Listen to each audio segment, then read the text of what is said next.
Hi, guys, and welcome to the Gin and Tonic Show. I'm your host, Moose, and this is my producer, Nick. Our main discussion is about Islam in the 21st century. However, we will critique other religions and ideologies.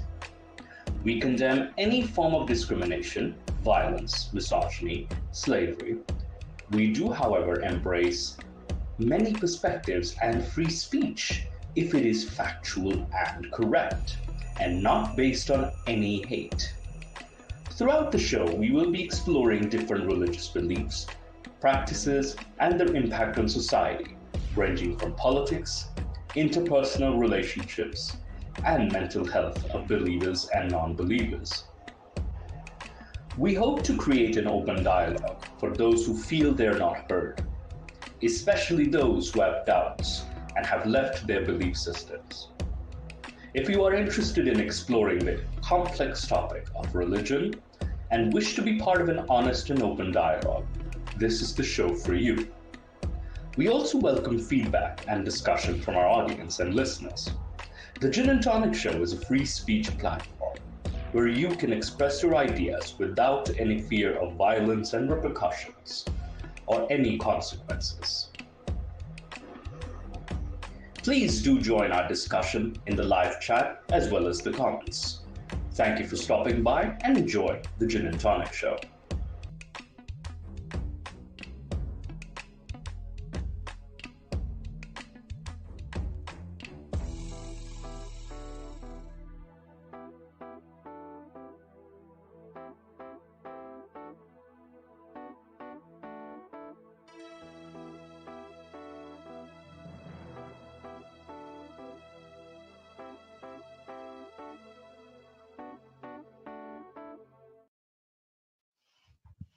Good evening and welcome to the Gin and Tonic Show. I'm your host Moose, and I am joined by a very well-mannered, very well-cultured. He'll come into your nightmares and complicate things. Please welcome Cultured Blue.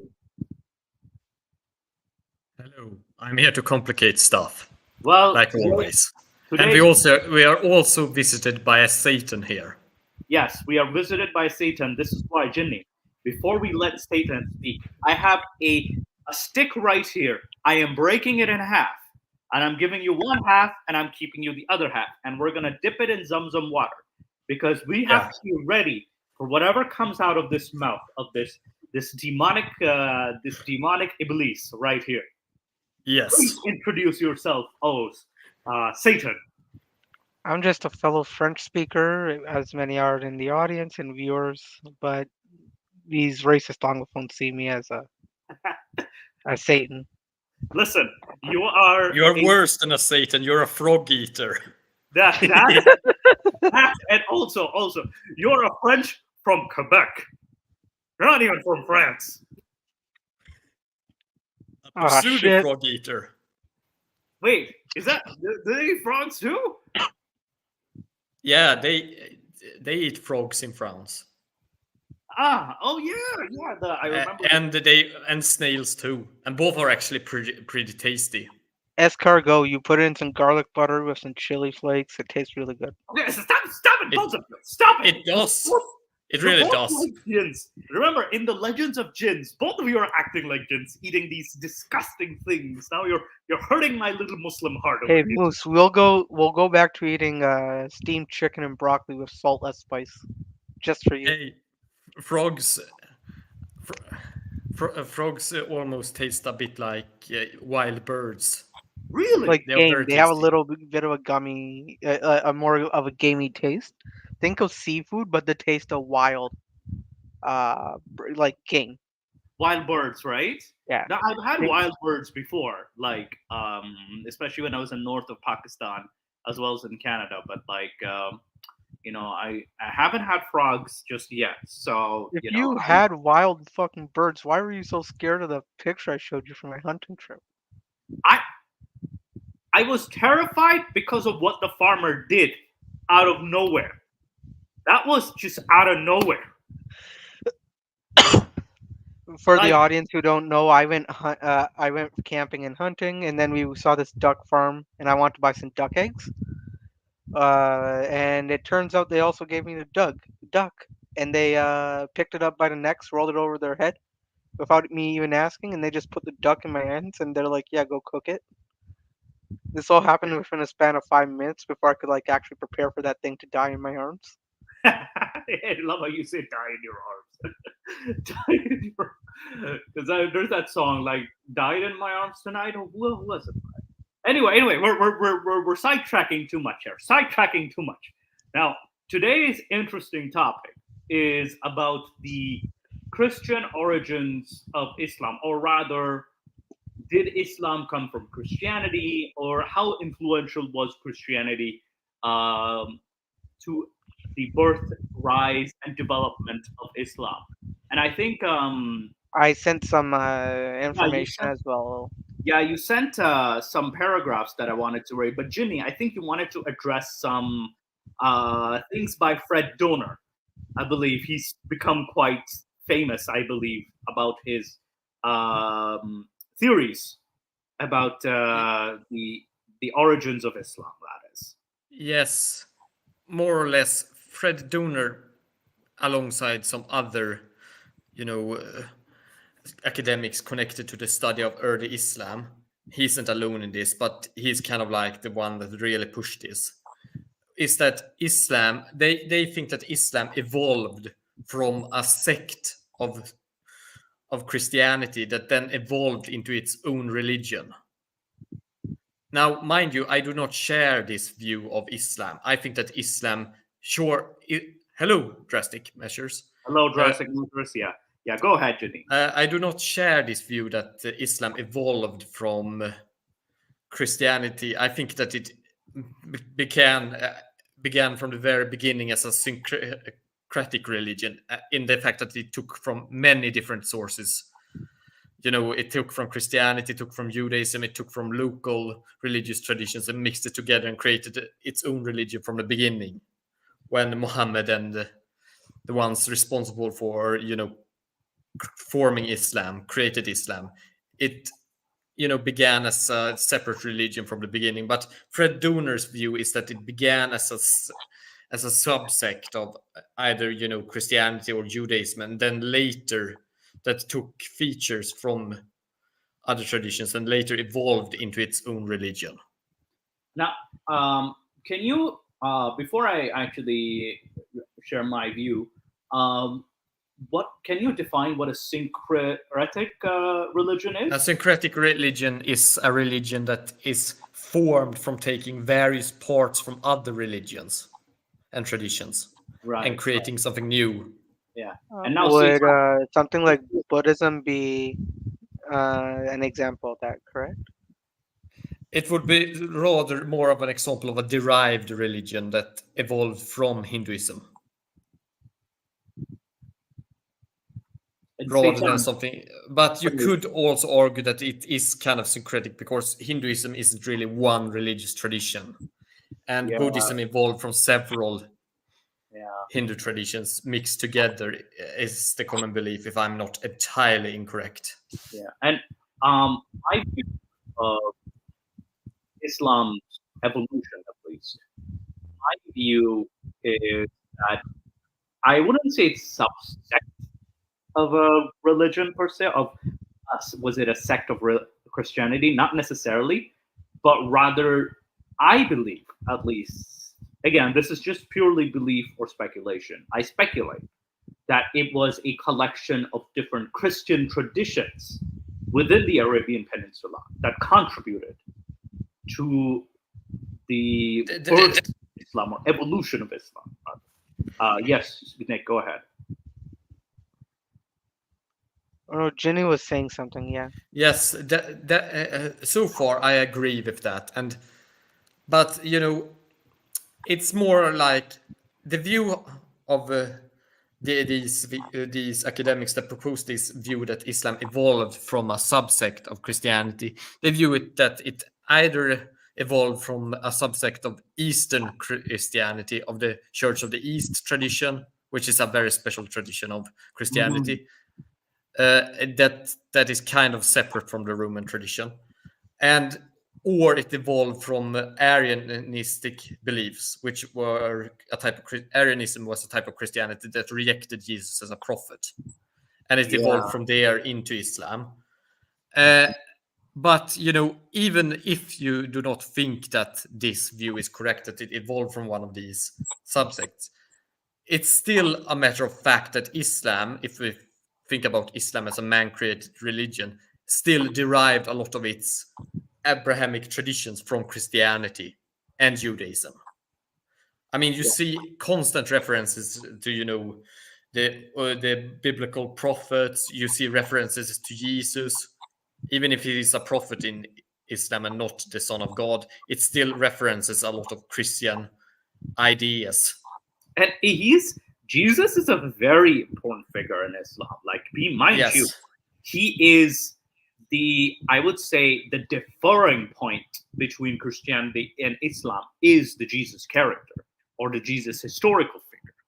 And with Jesus he's the one coming, at the end times, and he's the one who's going to destroy the Christians, blah, blah, blah. He's going to fight the Dajjal. He's the one, or the Mahdi. In some traditions, it's the Mahdi, or sometimes some say he's the same as the Mahdi, or rather he comes with the Mahdi. Weird. This is half of the Quran's basically. You remember this bit from the Bible? Yes. There's a lot of references to not just the Bible, specifically to the Torah, as well as the Gospel. There's a particular Gospel. The Quran even admits as much. I mean, it sees itself as the perfected revelation, as the uncorrupted revelation. Yeah. And just claims that, the New Testament and Old Testament are just corrupted versions of the Quran. Yeah, and that's, and again, a lot of Muslims, those scholars, it's a little bit more complicated than that, but it's kind of like they view the Old Testament and the New Testament as being previous revelations that got corrupted. Yeah. And the thing is, and the Quran is the only uncorrupted revelation. Yeah, and the thing is, with a lot of Muslim, minds, wouldn't necessarily completely dismiss the idea that Islam evolved from a Christianity or Judaism, rather. So they won't completely dismiss the idea, but rather the perspective would be, oh, this was Islam before Islam. Rather, that's their view. So that's usually the perspective. Now, Nick and I were just in a chat, that is, and again, I know there's a lot of chewing heads off and stuff, but that's Nick and my other chats. Let's not focus on that, please. This is strictly our gin and tonic, particularly chat. This is just him typing Christian influence on Islam, and the AI generated this specifically. The Syriac Christian. Are we going to discuss the AI's prediction? Yeah. I don't like discussing, ChatGPT AI, because it usually makes such wild claims that are unbacked. But all right, let's entertain it at least. This isn't more so my ChatGPT, but it's a language learning model that I use, where I filter in from JSTOR and other APIs. So it's not AI particularly, but I use it to mine specific articles for key points and information. Think of web scraping. It's a function that AI uses, but it's a large language model behind that a lot of companies like chatbots or whatnot would use for their corporate website and whatnot. Yeah. And I hope that makes it better for you, Ginny, that it's not complete AI. This is not a ChatGPT making stuff from its ass. It's actual articles that I have to submit into to get the document. Even academic learning, large language models have their issues. I've actually worked with some of them, and I see that they are a tool you sometimes can use, but be very skeptical of their claims. Yeah, but now let's read what it generated. Syriac Christian influence. Early Christianity, especially the Syriac tradition, played a significant role in the formative years of Islam. Nestorian, and Monophysite Christians prevalent in the Arabian Peninsula during Muhammad's time influenced Islamic religious practices. Rituals such as prayer prostrations and turning towards sacred direction may have roots in Christian monastic practices. Additionally, the concept of martyrs, shaheeds, and certain terms like surah have possible Syriac origins. Might I add something? Might I add some things regarding the first point before Yes, before we move on? Go up, Yes. scroll up because we haven't. Yeah, I'll scroll up a bit. past. Yeah, here you go. Because I think the best way to tackle this is to take every point here. Yes. The first point regarding Syriac Christian influence. I mean, the fact of the matter is that there isn't just one type of Syriac Christianity. There are several. And this Really? mentioned, yes, of course, Syriac is just a language. And, people speaking a language. And there were several types of Christianity that developed in the area of, Syria and by Syriac speakers. And, the fact of the matter is that Nestorian and Monophysite Christianity are two very different types of Christianity. Mhm. Nestorianism can actually be seen as an extreme form of Diaphysite Christianity rather than Monophysite Christianity. So they are like the total opposites that is mentioned by the AI here. And though I can agree that Nestorian, the Church of the East tradition, which is not really 100% Nestorianism, it's actually kind of, they accept Nestorianism, but they aren't strict Nestorians. They're actually a very similar type of theological tradition, but they evolved in the Eastern Church tradition, which is a separate tradition from the Roman Catholic Church tradition. And they kind of evolved into their own thing. And I can see some influences from them, at least when it comes to certain praxis, when it comes to prayer and the like, because they have similar, prayers in that you rise up, you do these roko or these, Yes. Now, I feel like the prayer itself also has a bit of Zoroastrianism as well too. The proskinesis or the Zoroastrian prayers, rather. I feel like there's more influence from Zoroastrianism, but right now we're just focusing on Christianity at the moment. And and there is also the fact that when it's possible that it comes from Zoroastrianism, and not from that news. It's also possible, since the Church of the East tradition, or what they call the Nestorian here, it evolved in the East. Actually, a large part of the Syriac speakers were under the Sassanid Empire. It's possible that they also took it from there. Yeah. If it's like that in Zoroastrianism. I don't know the prayer rituals in Zoroastrianism, so I can't comment on this.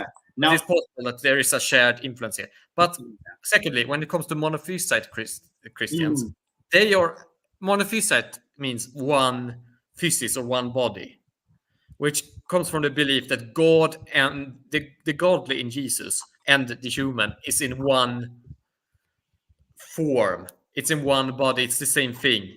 Whereas Diaphysitism, which is in the Roman tradition, is that there are two natures to Jesus, one divine and one human, as two separate but still existing in the same body.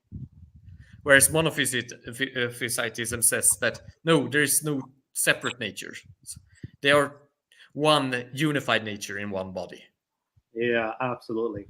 Also, and there are also subtypes of Monophysitism, which is Miaphysitism, which is practiced by the Ethiopic Orthodox Church, the Copts, not practiced but rather believed. Sorry, it's a belief, not a practice. Belief. Yes. Also, Ginny, on a side note, so according to Drastic, AI has failed the first point. Cultured Ginny has scored 1 goal. AI has 0 goals at the moment. The robots are not ready to take over yet. What is not mentioned here? Yes. They mention Monophysite, and Monophysitism is pretty far from the Islamic view on Jesus. When you think that Jesus is like hyper divine. He doesn't have a divine and a human side. He has a Right. mixed side. Whereas in Yeah. Roman Christianity, it is that Jesus has a human side and a divine side too. In Yeah, one yes. body. I think So but this is like hyper against monotheism in one aspect.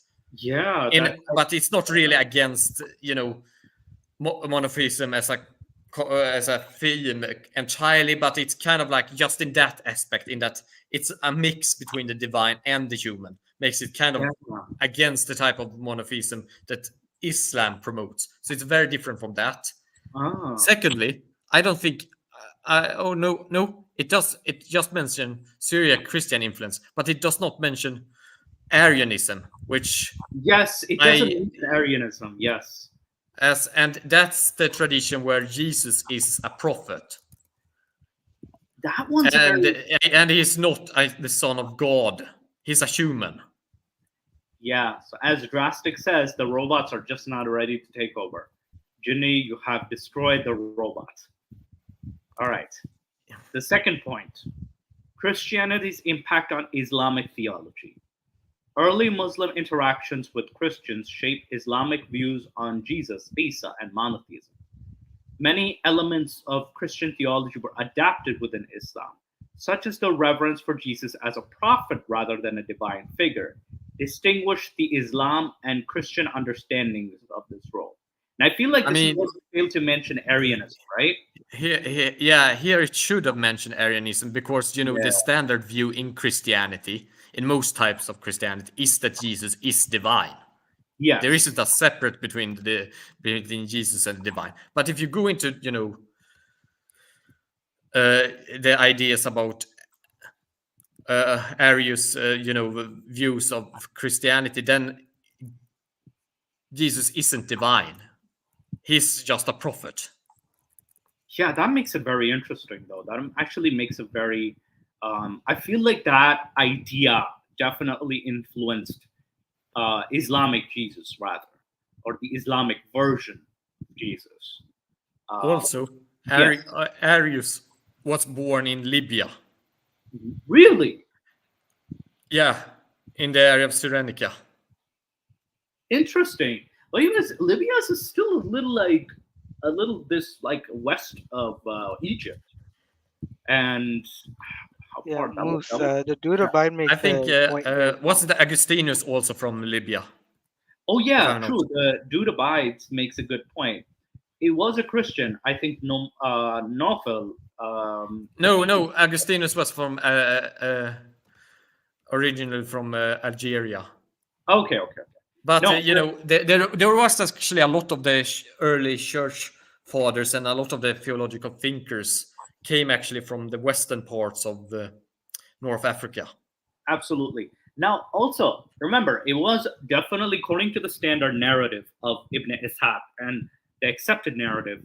It was a Christian that told Muhammad he was a prophet. This was Khadija's cousin, rather. He could have been then it's most probable that he was an Arian Christian. That's a very good possibility.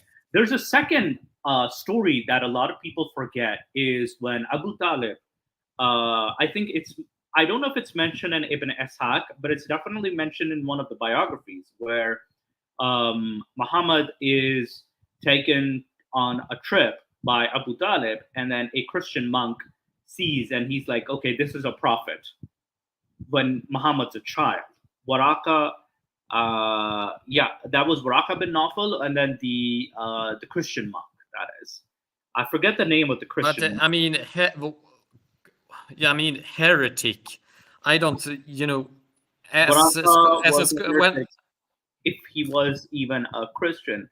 I will say this as a scholar of religion. I don't decide who is an heretic or not an heretic. For me, the Arians, from Arius, were just as much Christians as, the Roman Catholic tradition and the Ethiopic, Tawahidu church tradition or the Armenian church tradition. Sure, they died out, but they were just as much Christians as all the other Christian groups.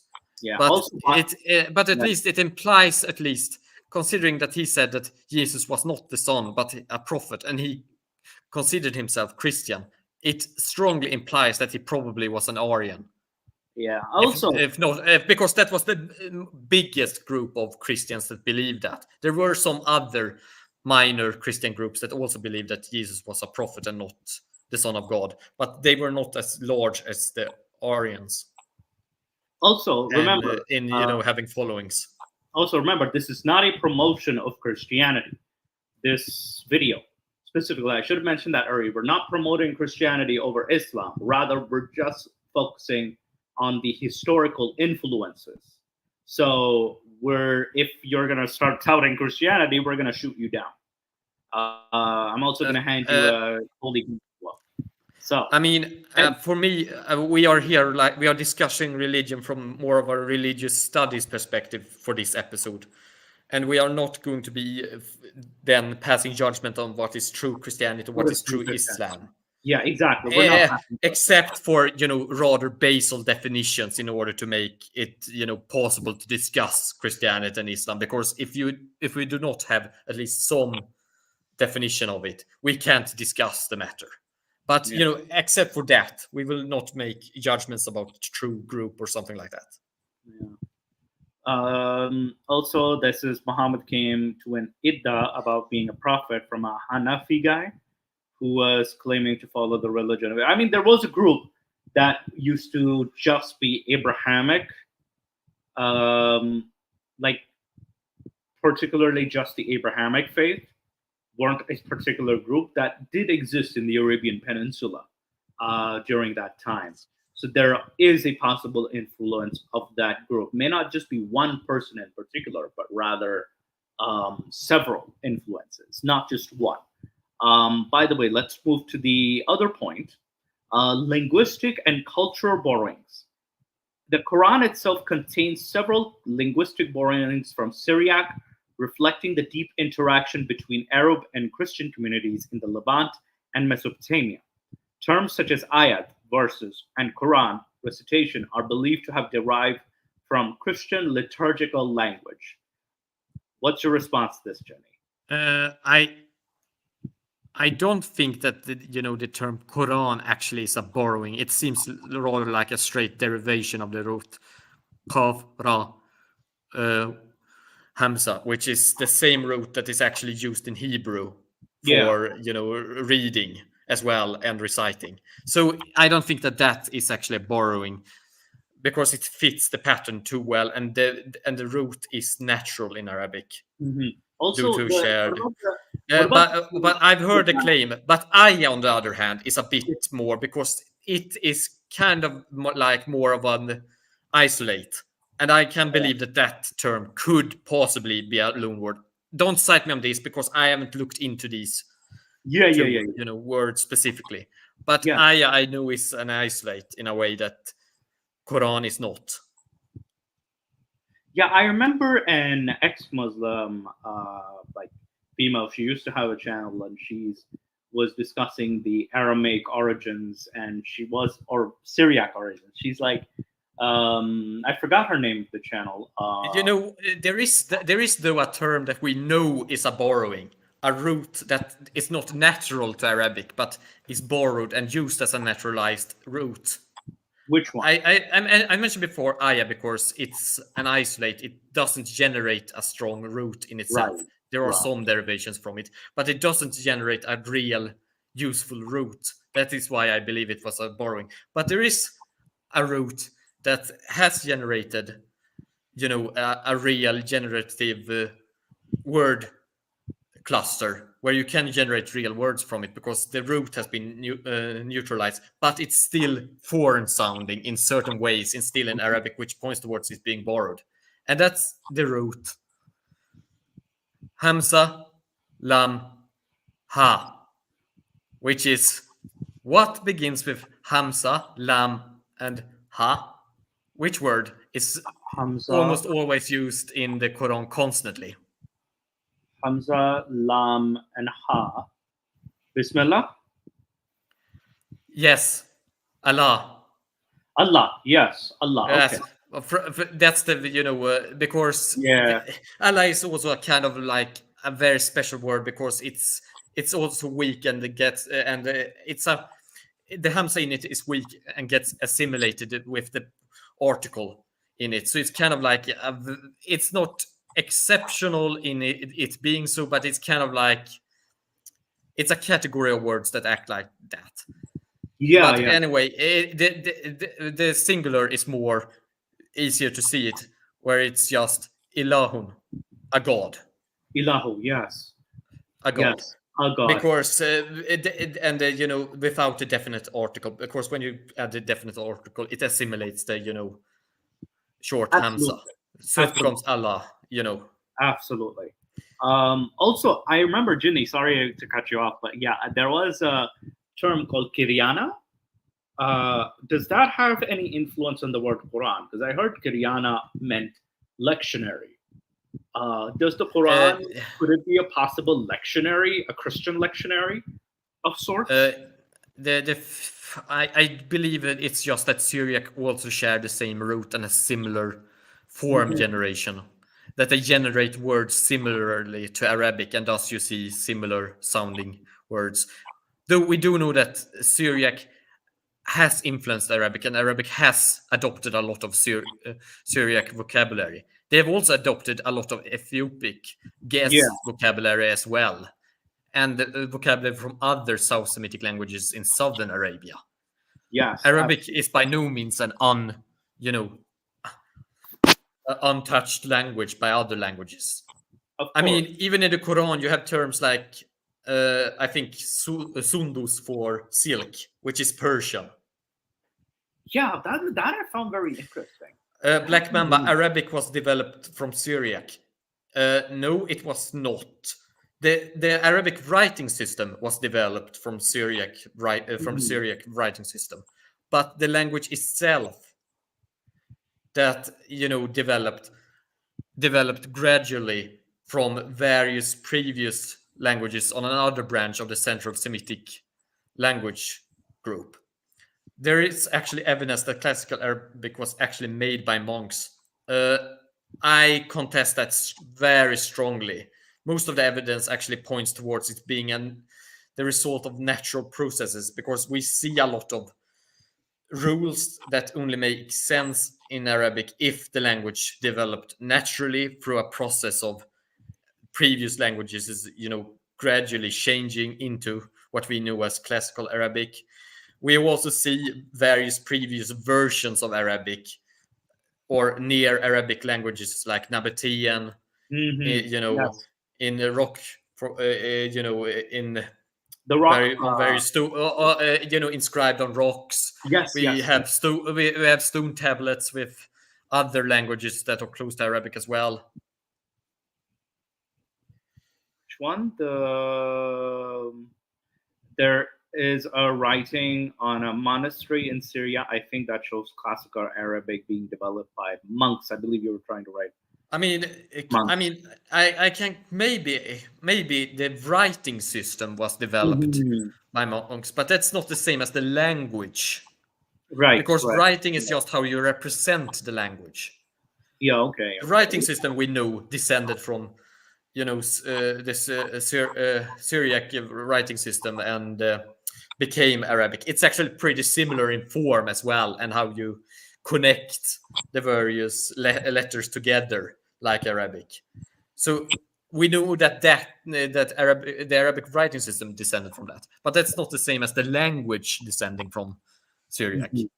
It's, instead of being a descendant of Syriac, it's more like the cousin of Syriac. A cousin, you say? Yeah. Yeah.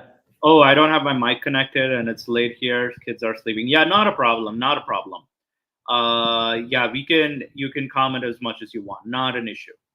Also, I think let's go to the fourth point.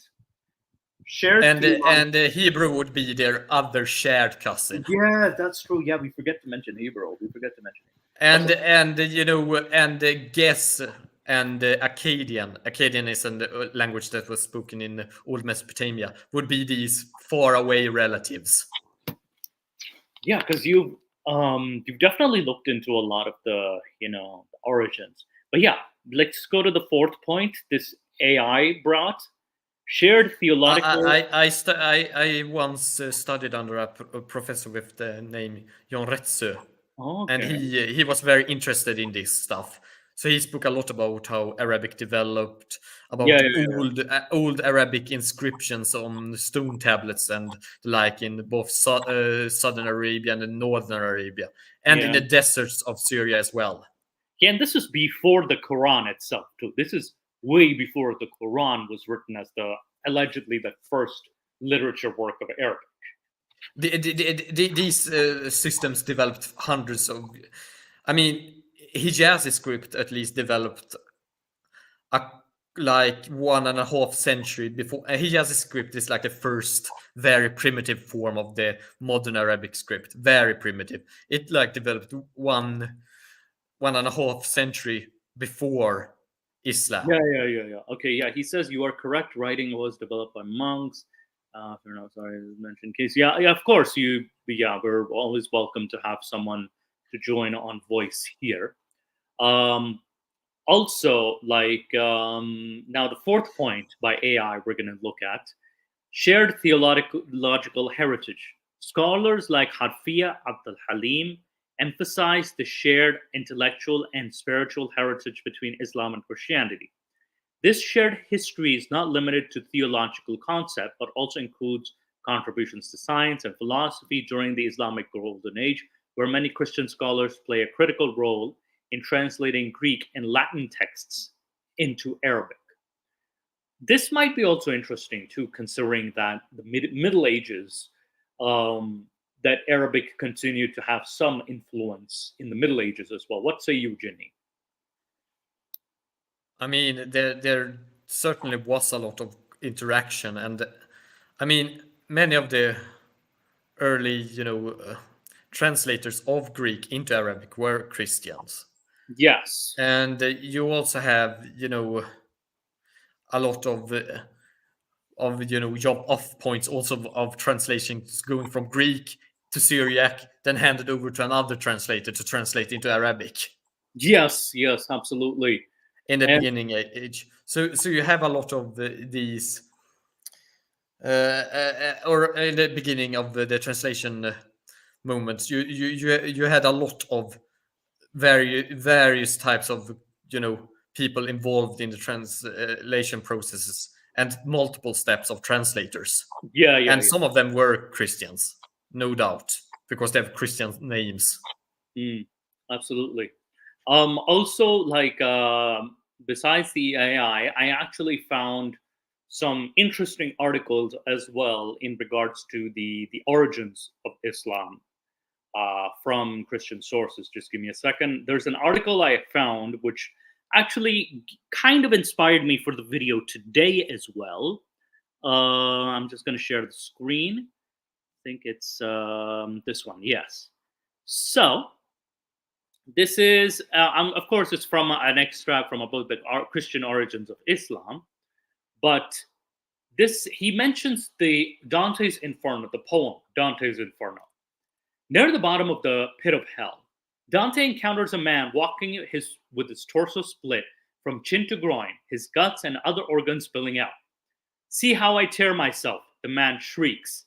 "See how Muhammad is deformed and torn." For us, this scene is not only gruesome, but surprising, for Dante is not in a circle of false religion, but in a circle reserved for those who tear the body of Christ. Like many medieval Christians, Dante views Islam less as a rival religion than a schismatic form of Christianity. So what do you guys think about this particular point?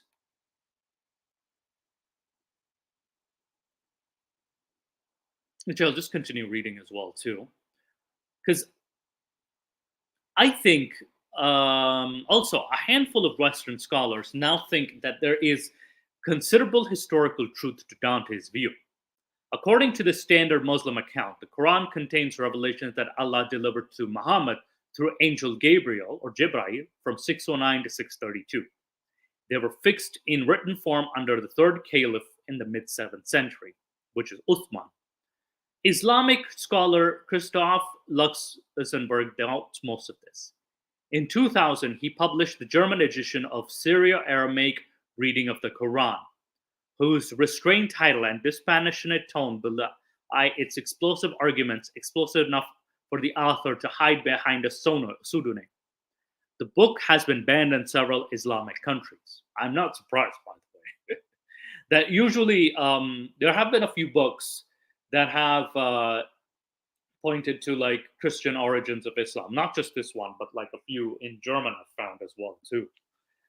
One of Luxemburg's central arguments is that the Quran is an Arabic translation of an original Syriac Aramaic text. Luxemburg is able to resolve oddities in the Arabic text by treating them as erroneous Arabic translations of an original Syriac text. Words that have no Arabic source turned out to be garbled versions of common Syriac terms. Luxemburg even finds evidence that in the Quran itself for treating it as a translation. By his rendering of Surah 44:58 says, "We have translated the Quran into your language so as they may allow themselves to be reminded." Oh, and Moose, I finally got my mic to be fixed. For some reason, my mic, I would try like unmuting it. The computer wouldn't let me unmute it, so I had to like go through my basement and find that phone mic that worked. Of course, we have a Mulhid al-Islam who's saying, Toba, Toba, Astaghfar. I know.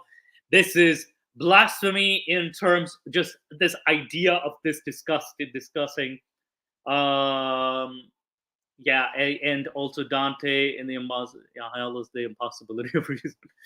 Doesn't the famous painting of Don show? Yeah, there's a famous show. Let me show you guys, actually. There is the famous painting. Hang on, let me show you guys. 1 second. Where is it actually? I have it. I actually have it. There's a bunch. There's not just one. There's a bunch of these paintings. So let me just show it on the screen.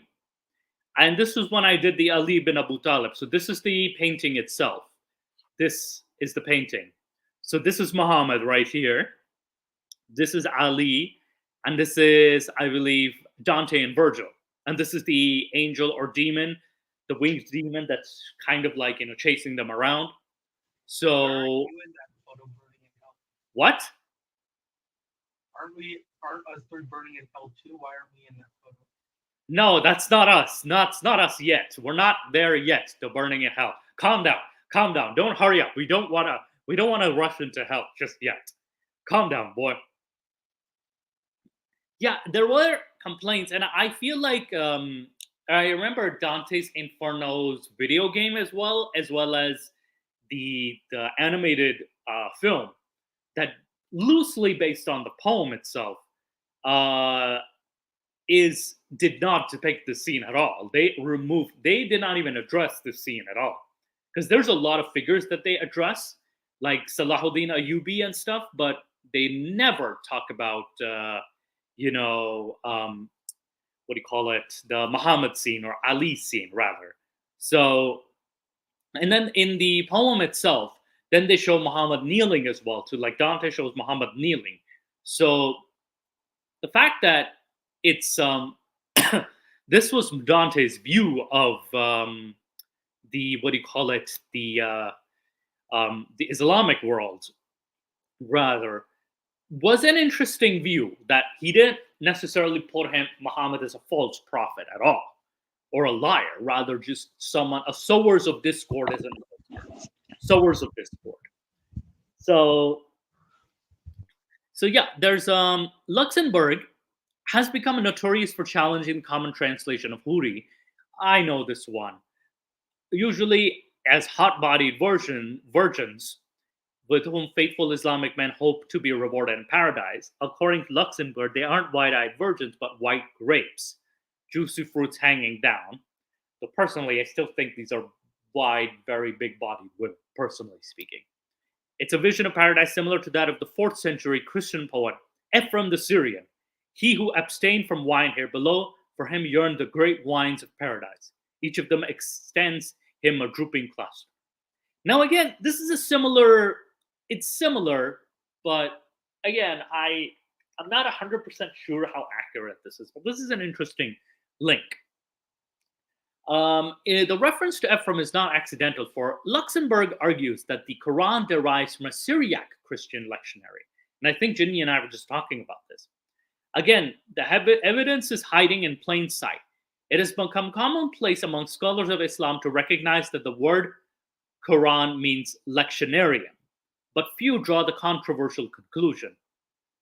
If Quran really means lectionary, then one can assume that the Quran intended itself, first of all, to be understood as nothing more than a liturgical book with selected texts from the scriptures, Old and New Testament, and not at all as a substitute for scriptures, as an independent scripture. Now, if we kind of look at it at this view, that the Quran itself was a lectionary, this kind of changes a lot of things. Like maybe the early Islam was more similar to Christianity, or the early years of Islam, rather. Kind of looking at, looking at it from this way, that at least in the first century, how Islam was practiced was very different from what it became, at least during the Abbasid era. So that's probably because of the size and bulk. They didn't have a muscle. Your voice is like very, very low. How's this? Yeah, not much better. So wouldn't that also be based off the size of how big the Muslim population was at like the early 100 years though? Because they didn't have the manpower to start manhandling other people too. Well, that we also could see that, you can make an argument that there might not have been a lot of Muslims to begin with in the first century of Islam. And granted, their subjects probably outnumbered them more. So you can actually make that argument. However, I think, sorry, might I just interject? Yes, what yes, do you mean absolutely. by the number of people? I mean, I do know that the early Islam, especially the first centuries, they were outnumbered by the Christians, but in the Middle East and by the other, belief systems there. But I still do not think that Islam began as a type of Christianity. I still think that it took a lot from Christianity. And I do think that, parts of the Quran can certainly have been copied parts of other texts in other Semitic languages, like Syriac writings, and modified a bit to, fit the Quran. Now, also Dudabai. Who knows how much of Islam Abdul Malik changed? I mean, it's possible that he changed a lot, actually, as we do not have the current version of the Quran before him. But what we do have is at least a lot of manuscripts that are before the time of Abdul Malik. But those manuscripts, at least, most of them, you can clearly see that this is a type of Islam. Even if they are different from the Quran of today, they are still quite clearly a type of Islam. Also, another thing this is also the main reason why I think that Islam actually started as a separate religious tradition, because the manuscripts we do have, the Sanna manuscript and some of the others, do point towards, Islam existing as a separate religious tradition. Now, Ginny, remember, there's also the Birmingham manuscript. Even though it's incomplete, it's not a complete Quran per se. But it does contain a lot of the Birmingham manuscript is also a manuscript that contains a lot of the Quranic material we see later, and it's also clearly Islamic. Now, it's not Christian. However, I make a counter argument, is that it contains chapter 18, Surah Maryam, chapter 19 and 20. Actually, no, chapter 18 is Surah Al-Kahf, 19 is Maryam, and then the 20th is, I think, Surah... It's 3 chapters, incomplete albeit, but most of the content is very Christian, though. Like, you have the sleepers of Ephesus in Ahl al-Kahf. You have, of course, Surah Maryam from the infancy Gospels. You also have, like, the prophetic stories in chapter 20, as well as... But those are still... those are still taken in what I would argue in a very distinctly Islamic manner. They are not, just copies. They are changed versions of them, which is kind of like, this is an argument about where do you define the borders between being changed and just being a version of it that is, a continuation of the continuum of Christian thought. But I would argue that they are still distinct enough Yeah, to I want to warrant the see. claim of being a separate religious tradition. Yeah, but I feel like there's definite like feel like the Birmingham manuscript may have been the first version of the Quran. Again, maybe it could have been destroyed most of the pages, but like again, yeah, like it's 4 I mean, there's more pages, but like, yeah, it's not a lot. Like the Birmingham manuscript is not a lot. It's the earliest version. And the author of the manuscript may have even seen Muhammad alive. So that's the good thing. Yeah, no worries, Mitra Satari. Like, you can definitely come watch the video again. And drastic measures. I would love to see the difference. Go back in time, see the difference of Quran. Yeah. I would also like, because there's the argument, at least in Sahih al-Bukhari, we have the different pronunciations of different words in different dialects. And Uthman specifically says that we want it in the dialect of the Quraysh, because that was the dialect of Muhammad. And back to the thing. The Birmingham manuscript, it's dated between 500 700. I think the 500 comes from I think the age of the paper, or the age of the animal that the paper came from. So there's a possibility that it may have been written during his lifetime. But again, I'm not willing to completely rule out the possibility that may have been before his lifetime too. So yeah, it's a very small manuscript, and it only has 3 chapters, but it has the most Christian chapters, at least in my view. However, like, it's still not conclusive evidence whether if that was all the Quran was, or rather it has missing pages.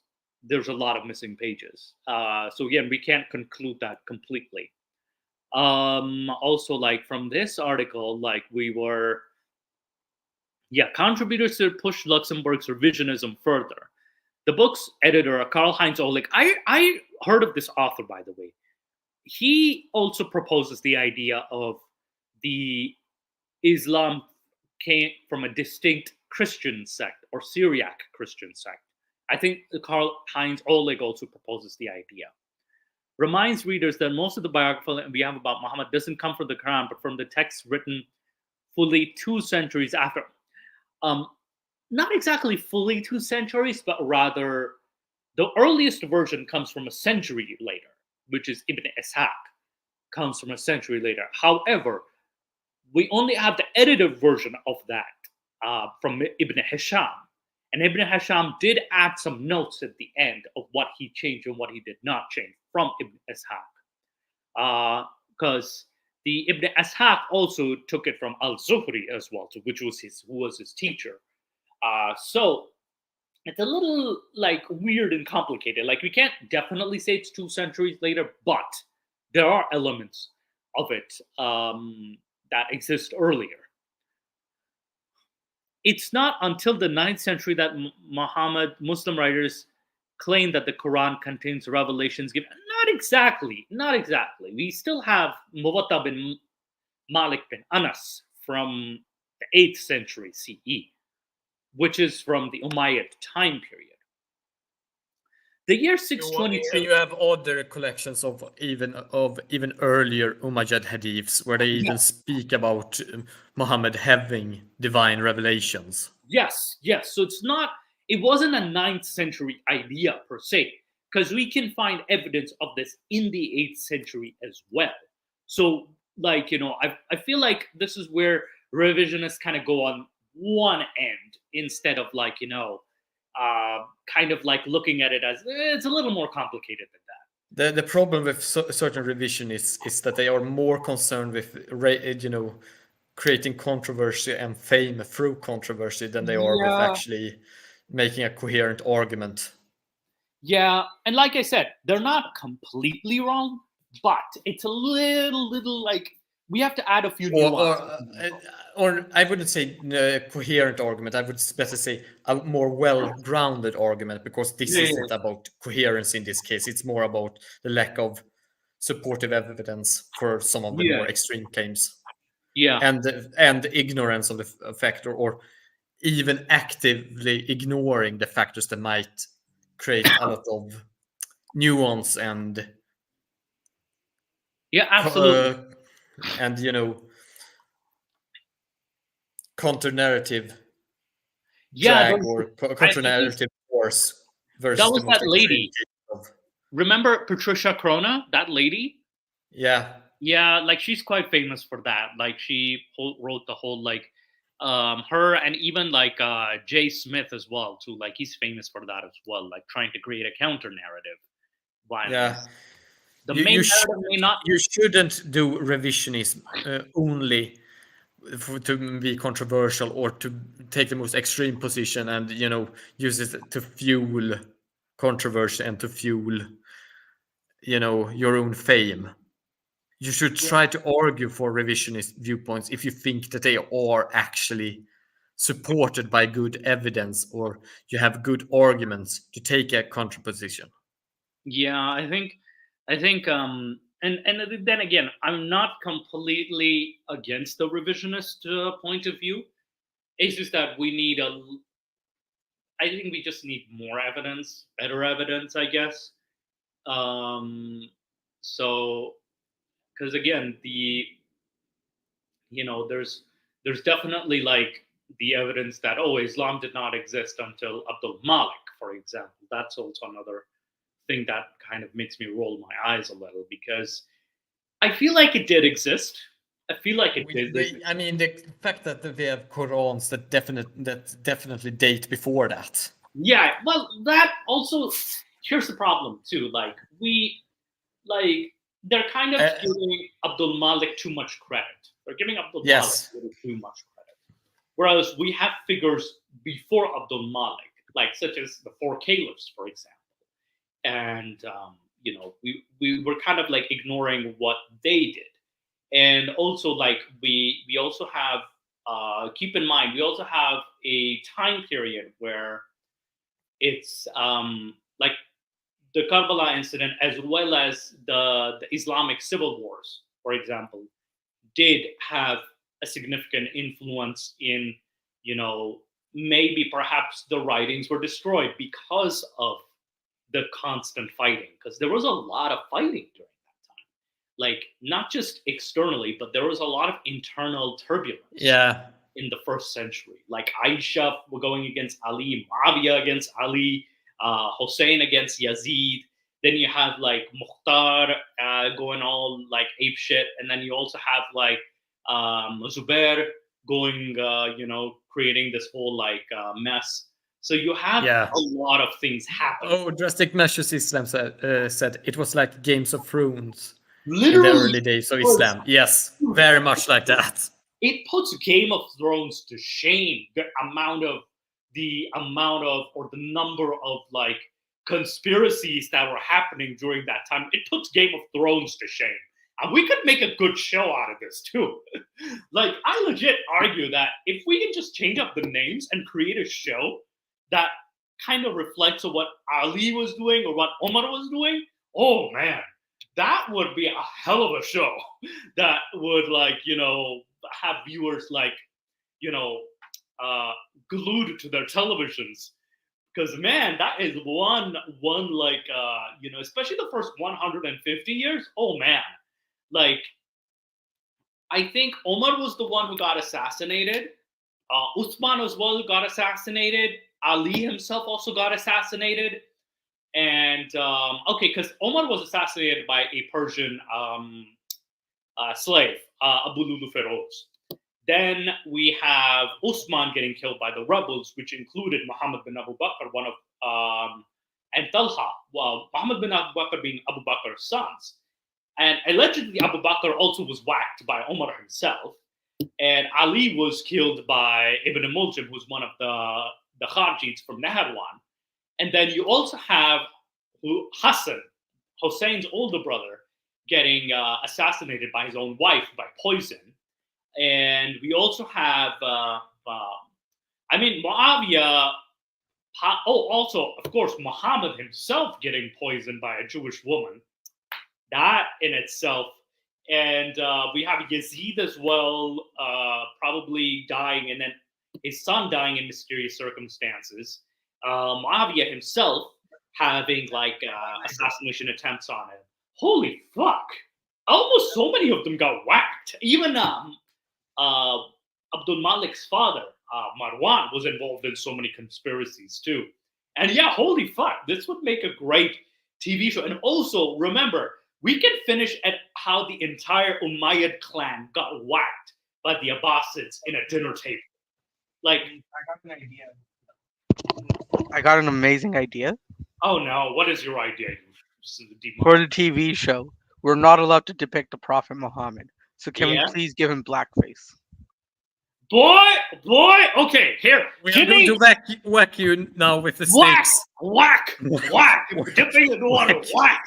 Go away. Down, boy. Down. Go away. Shoot. Shoot. No, we're not doing either. Drastic, help me out here. Yeah, and Drastic's already helping you out. No. Let's not do that. We're not claiming responsibility for this idea at all. No. God damn it, Drastic, whack! No, down, boy, down. All right. This is like the ultimate blasphemy you're gonna create here. Not only with just Muhammad's depiction, but also. So are you saying that Muslims will be offended that Muhammad is black? Oh my gosh, no! Stop it! Whack! Down, boy! You with Down! a big stick now. Whack. Oh man. Okay, yeah, I need to stick to. I'm laughing at this idea. No, Drastic, no. We don't want the woke mob. Please keep us away from the woke mob. No. No, whack, down, boy, down. Oh yeah, he's away. He's immune to the stick. Yeah, you go. No.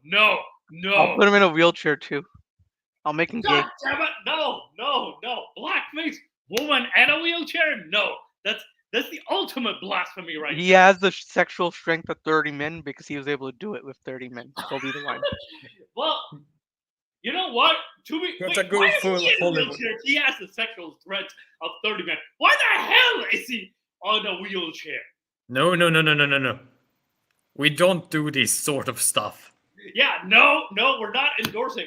If Nick Todd decides to do this along with drastic measures, we're defending their view. We're defending them that they have the right to do it.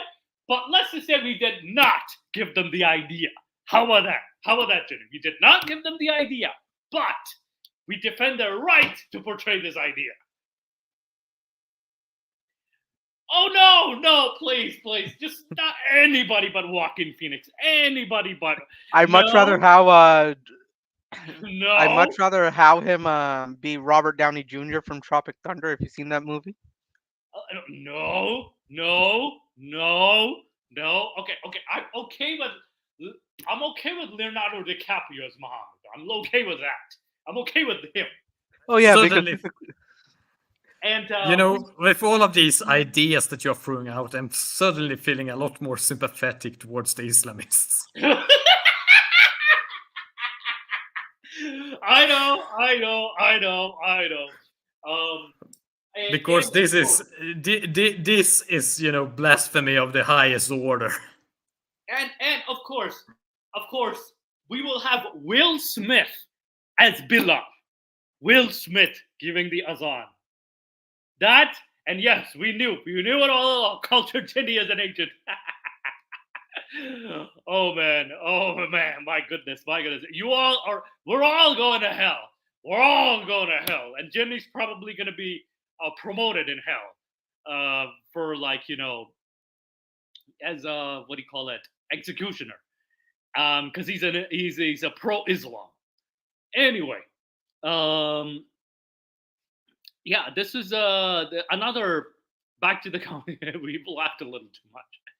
Before there's any recording of Muslims dating before Hijrah, actually, no, the year 622, which Muslims mark as the year of Muhammad and his followers made the Hijrah, a fateful journey from Mecca to Medina, was not originally connected with Muhammad at all. Really?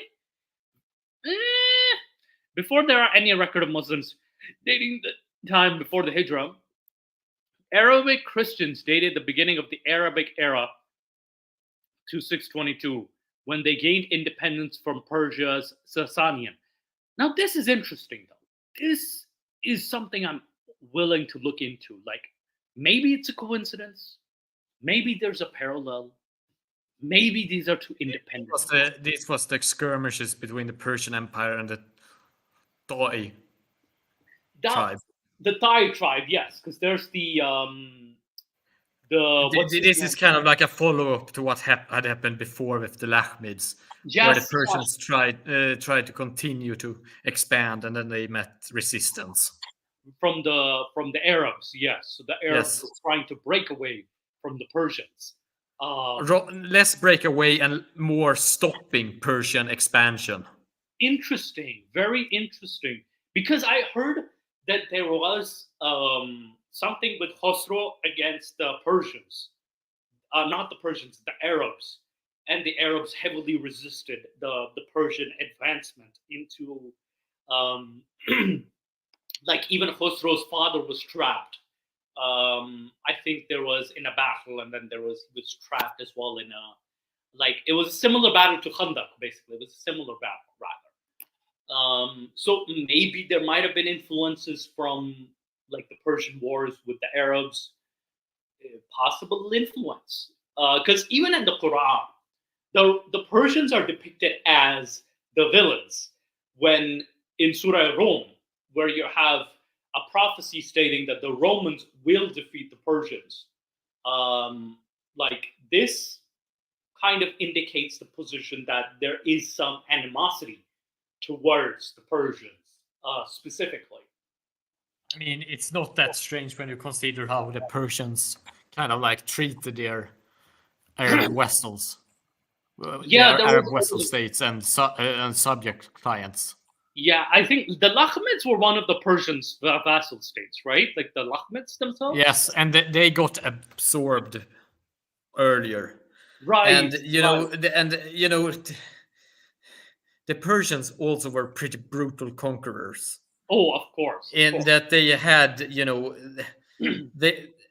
one of the reasons as to why a lot of Christians existed in the Arabian Peninsula was not only due to Christians doing missionary activity there, but also because they fled down into the Arabian Peninsula because of persecutions made by the Sassanid Empire.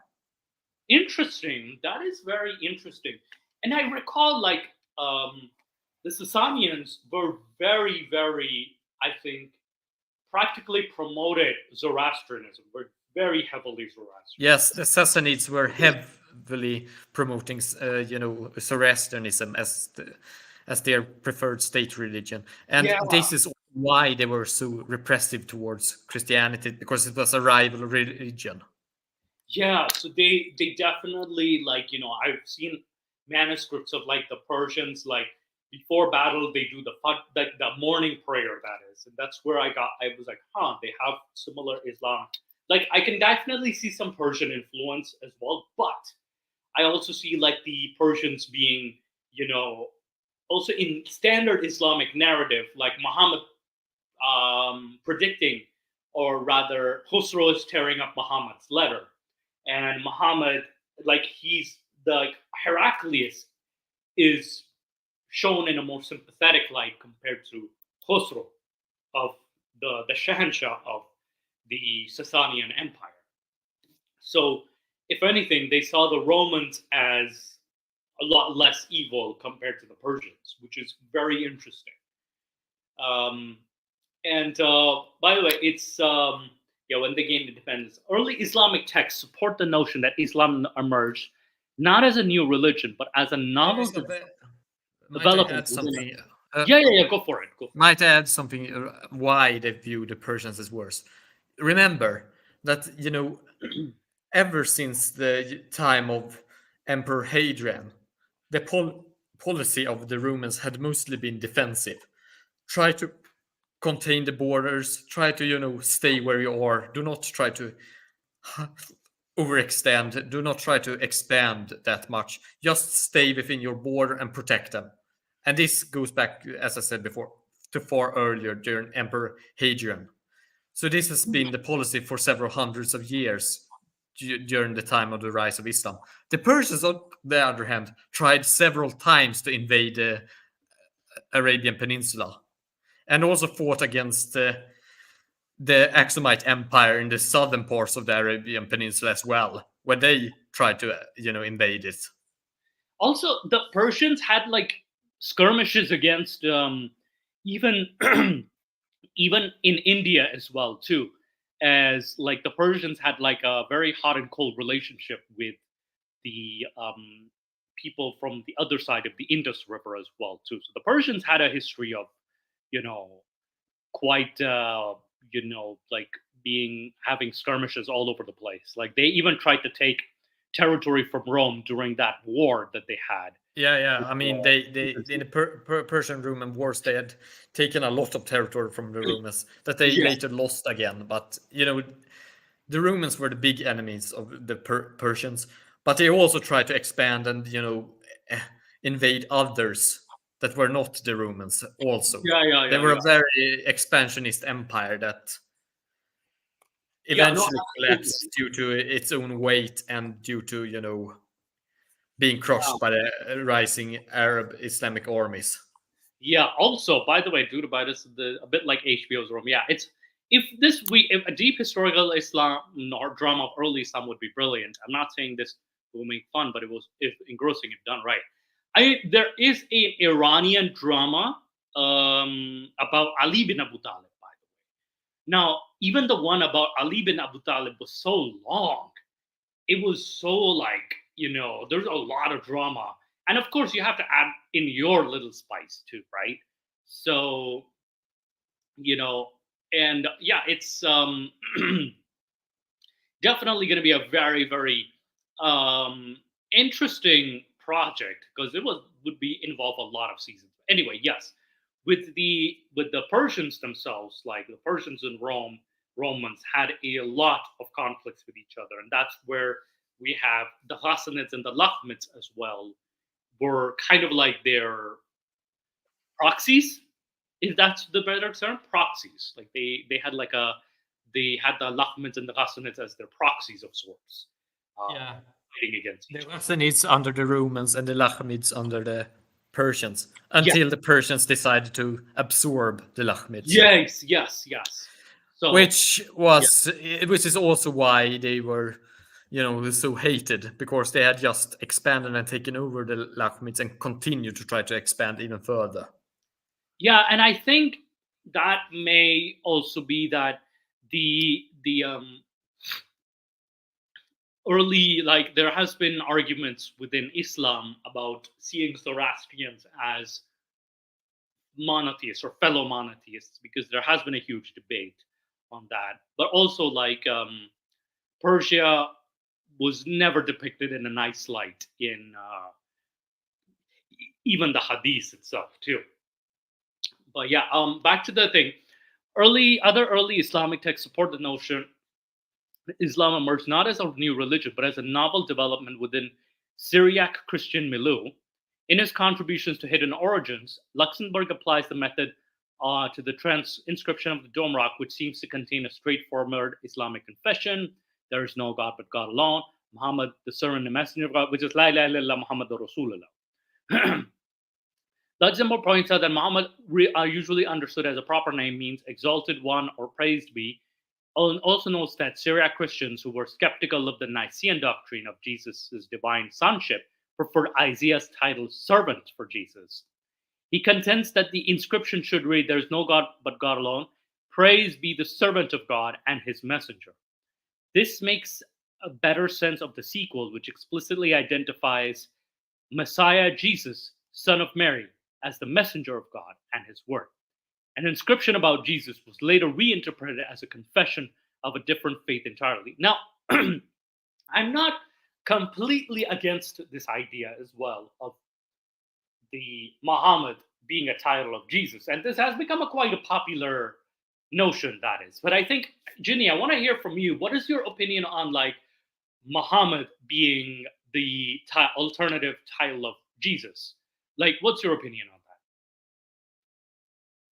Ginny, if you can hear me. I can hear you. Okay, yeah. So what is your opinion on like the Muhammad being Jesus himself? My opinion on that is that it's rather complicated. I'm of the opinion that Muhammad might have been a title, but I think that the evidence for it is so scant that I prefer to just go with the traditional narrative of it being a proper name. Because the problem is a lot of Arabic names are also, proper things and proper descriptions. I mean, Muhammad, it means literally the very honored one. Yes. Or it's an intensified form of, Mahmud, which is honored. Yes. So it's the more intensified form of it. So it means the very honored one. And that could be a title, but it could also be a proper name. And the arguments that they use for it being a title is that Muhammad is sometimes, associated as being said as the honored one. Yes. Al-Muhammad, rather than just Muhammad. And they say that that's very typical when it's a title rather than a proper name, because proper names do not always, there are exceptions, do not have the article. They are said without the article as a way to distinguish them from the thing. But that's not all names. Sometimes they are made like that. And they also point towards the fact that, later it is only without the article that it occurs. Now, also, I have seen, like, there are historical figures whose name was Muhammad even before Muhammad that I actually found in some sources. But again, I couldn't find them anymore. But I did spot some names, Muhammad being used as a name. However, I think it's just a name. Yeah. Now it's and we also know that the name Muhammad has occurred earlier in Arabic history. It's actually an occurring name used in old pre-Islamic Arabic poetry to refer to other persons.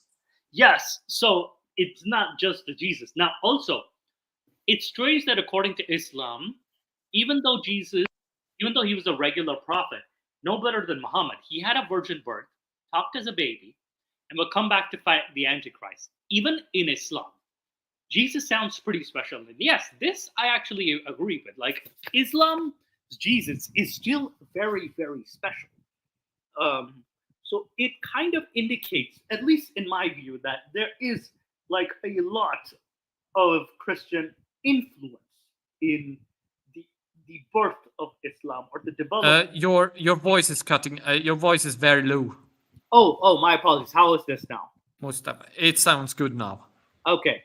No, in my opinion, like, I feel like because Jesus is so special in the Islamic narrative, even in the Islamic narrative, it kind of shows that there is a strong influence of a Christian idea that gave way to the birth of Islam, or at least the development of Islam. So, at least in my opinion. This is what I meant, that it's still a syncretic religion. It takes things from both Christianity, Judaism, and local traditions. It's still related to Christianity and Judaism in that it takes things from them. But I don't think it's a derivative of them. Right. I think you're just looking at it from a different angle where it's synchronized different ideas, taking from different faiths, massaged it together, and then it's Rather than a standard faith like a type of Christianity or a type of Judaism that slowly absorbed other elements and became something else. well. Also, Rather, I think it absorbed was a mishmash from the very beginning, not that it became a mishmash. also, Ginny, here's a possibility: the Arabic peninsula of the 6th and 7th century, the culture of that region may have definitely played a big part. We're kind of ignoring the culture too. Yes. So I mean, of course, Yeah. Islam, since we do, kind of work with that assumption that it's a human-made religion, that it appeared through human invention, naturally was influenced by the culture it appeared in. Yes, yes. Also, this article mentions Arian. When the Quran is placed in the context of Syrian Christianity and the debates over Arian, Nestorian, and Monophysite Christology that racked Eastern Christianity in these centuries, its debt to Christianity becomes plausible. The Quran Yeah, good includes, that they mentioned it. yeah, that's the good thing. They mentioned the Christology and the debate. Aryans.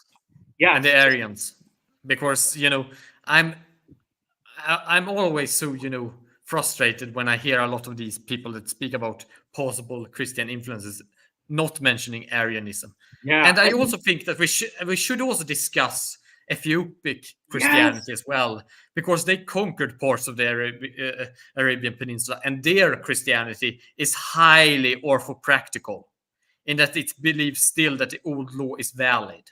Yeah, and you should interpret the law as in literal divine law. Because modern Islam is also very highly orthopractical, even though it is orthodox as well too. Yes. Like the belief is just as important as the practice, but it's also very highly orthopractical as well.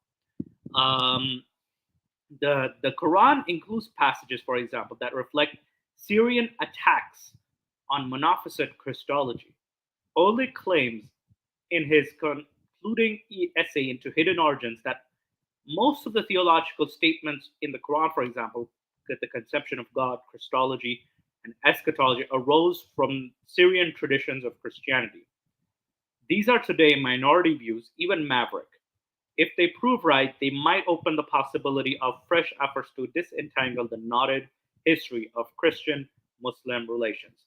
And again, I am actually glad that the author mentioned Arian as well too. However, yeah, the only we still have to see the influence of the Ethiopic Christianity as well too. So Muhammad's name. Damn it! No, calm down. Calm down. Dave O'Brien. No, Osama. No. Ginny, take that stick. All right. Now,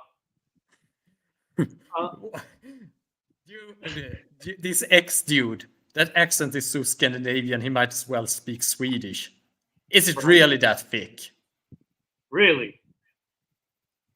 Yeah. Is it really that thick? It's as thick as high as I am right now. Damn it, boy! You decided to get high over here. Smack him with the stick. All right, whack! Down, boy! Down! All right, now I have another Moose, I just gotta say, you expect me to sit here for an hour and 45 minutes listening to you without getting high? You know what? You got a point. There. Now, speaking of the Ethiopic Christianity, I wanted to look into the Aksumites, that is. So the Aksum, the kingdoms of Aksum and Himyar. Now, these kingdoms, I know these are they're from 1000 BCE to 500 CE, and then 500 to 1200. So, their location. Rather, the Aksumite Empire actually continued up until. Oh God! Now I'm forgetting it. I think it was the beginning of the 10th century. Yeah. I think they have a 1200 CE, like maybe the 11th century too, potentially. But yeah, look at the location of Aksum. it is and Himyar. And they're practically, you have the Hassanids, the Lakhmids, and then you have the Hijaz over here. So Yeah, the beginning of the 10th century, yes. yes, so Aksum and Himyar are definitely going to have an influence in the Meccan region and the Medinian region, along with the Hassanids and Lakhmids for sure. So especially the Hassanid. So definitely, even if Muhammad came up with, existed, or rather got ideas. By the way, the Himyarites were conquered by Aksum, so that orange place was part of the Aksum. Well, of course, but the Aksum, expansion. The Aksums themselves were Christian, rather, even though yes, they were Christian because Izana had converted before during the 14th century.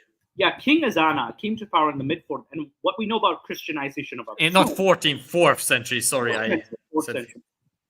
Comes largely from his reign. Ezana conducted successfully military engagements against Beja and Nubian people, subduing the kingdom of Kush, and that had ruled southern Egypt for at least a previous millennium.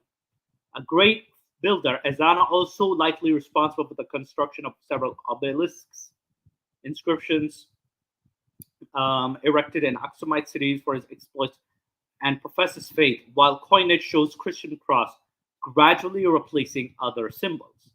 So this is the monument. He held original beliefs, he converted to Christianity, a Christian from the Syrian city of Tyre. So so basically we have... By the way, Prometheus was actually taken as a prisoner and sold as a slave to him, but they later converted him. Yes. So Prometheus, through the initiative Prometheus, was converted through the initiative Prometheus, entering the region of Aksum as an enslaved man. Okay, Prometheus chose to stay after being freed in order to encourage the growing Christian community, and that Athanasius, the Christian patriarch of Alexandria, consecrated him as a bishop of the Ethiopian church. The custom of the patriarchs ordaining bishops for foreign cities often strained their relations with local rulers, but it showed that the Christian powers outside of Aksum were interested in controlling religious policy there, and Ezana's conversion may have been a means for Aksum to become more closely allied with the Roman Empire. I am kind of skeptical because Aksum kind of developed their very own specific type of Christianity separate from the Roman Empire too. Right. So it was also, it was probably more a result of the fact that already most of the population had converted to Christianity by this point. So it was more like the rulership now converting to, in order to fit in with the new conditions. Yeah, because when the rulers become a particular religion, the people adapt this ideology as well too. So, while Christianity had largely been adapted in urban centers, the activity of Prometheus, these later missionaries were able to spread the faith into the Aksumite countryside. They established hermitages and monasteries in traditionally pagan sites, and occasionally suffered persecution by the local inhabitants. Yet, Christianity continued to spread, and the inscriptions of the time show biblical passages being translated to Ge'ez. Because of infrequent oversight by the patriarchs of Alexandria, however, Ethiopian Christianity developed unique characteristics, blending local beliefs in its own church and ceremonies and holidays. The Judaic group, so I think this agrees with your point that it did develop its own unique characteristics. The Judaic group living in Aksum was better known as Beta Israel. Probably founded by artisan traders visiting Aksum in the 1st century, Beta Israel was isolated from other Jewish communities outside the empire. Therefore, like those of Aksumite Christianity, its religious practices were sometimes distinct from the way the faith was practiced in other contexts. The several traditions, Aksum was the kingdom of the biblical figure of the Queen Sheba, and the location of the lost Ark of the Covenant, an important artifact supposedly brought from Jerusalem by Ethiopia's first emperor, Menelik. Still, the Ethiopian Jewish community experienced periods of both tolerance and persecution within Aksum. And I feel like the Ethiopian community, Jewish community, also probably had an influence on the Islamic development of Islam as well, too. Because we do see Jewish influence as well, especially from what do you call it? What do you, in the Islamic text whatsoever. Yeah, it's definitely You mean Jewishness broadly, because yes. when you say Ethiopic Jews, I mean they are very specifically to Ethiopia, because they have a very separate tradition of Judaism in Ethiopia versus the tradition found in, for example, Yemen, that has traditionally also been heavily right. Judaized. They are actually quite different. So I would say that if any type of Judaism actually influenced Islam, it would be the type of Judaism that was practiced by the kings of Himyar and Yeah, in the king southern of- Arabia. Yeah, the Southern Arabian Jew is definitely, I would see, because Himyar was absorbed into Aksum eventually, because I remember Abraha was a Himyar Yes, king. I mean that was said that before. When we looked at the map, and Yeah, I yeah, said yeah, that yeah, yeah. Himyar did no longer exist once Axum was above Himyar in their expansion sphere. So this map actually shows the overlap of their territories. Yeah. rather So than this was, because I pointed out that the area that belongs to the Himyar here, the Himyar Empire, had already been absorbed by Axum. The Himyars had been overtaken by Axum once they advanced up north of the Himyar. By the way, Right. I wanted to ask: was Najashi, was he Aksumite as well too? Najashi is just king. Negus, the one who, the Abyssinian, like Yeah, that's just the ruler. right, That's just the right. title. Oh, it's just the title. The one that took the Muslims as, in the narrative at least, as refugees. Like he was, I it was mean, the same kingdom, right? yes, it was the Axumites. They took, Right. the early Muslim refugees. Yes. Yes. So definitely the Aksumites, they sought shelter in the Aksumite region. Yeah. Christianity continued to flourish in Aksum into the 6th century reign of King Caleb. By this time, churches were a common feature in Aksumite cities, and many of the most prominent examples were built in the 6th century with inscriptions claiming that Caleb had contributed to their construction. The floor plans of Aksumite churches generally followed that of Byzantine churches or basilica, meaning that they were oblong in shape with a round apse at one end. Still, some of their unique design and with a circular plan that might have been based on the local house types. The apex of Aksumite society in the 6th century coincided with the extension of its cultural and political influence into southern Arabia. Caleb had already established more connections overseas, initiating a silk trade with China. In Arabia, he sought to aid local Christian communities with a military campaign against the Emirate king Zunawas. I have heard of Zunawas. Owing to their claimed lineage from the biblical figures King Solomon and the Queen of Sheba, the Aksumites may have felt some pull to conquer the biblical kingdom of Sheba in southern Arabia. These overtly Christian motivations allowed for an alliance with the Byzantines in the campaigns against the non-Christian Emirates. With the Byzantine Emperor uncle of the future Emperor Justinian, Caleb subdued Zunawas and Aksum controlled southern Arabia until the Sasanian conquest of 572. This is interesting because 570 is the year Muhammad was born. So this is until 572. So the region was definitely like influenced from the Aksumites. The apex, after the reign of Caleb, Aksumite fell into decline, having failed to garner enough resources from working the land to sustain the population. Although it is unclear why this decline occurred so quickly, the climax may have been a factor because the region appears to have become especially arid after the middle of the 8th century. Economic difficulties in the kingdom may have also contributed. Caleb's campaign in Arabia could have overextended its finances and military strength. and the Sasanian occupation of the regions around the Red Sea might have disrupted Aksum's trade network. There appears to have been growing dissatisfaction among the ruling class, and evidence from inscriptions suggests that revolts occurred in some Aksumite cities. As a result of these contributing factors, Aksum fell from political and cultural prominence in the mid 600s. I feel like also the rise I would of argue that they still had pretty good, prominence even afterwards.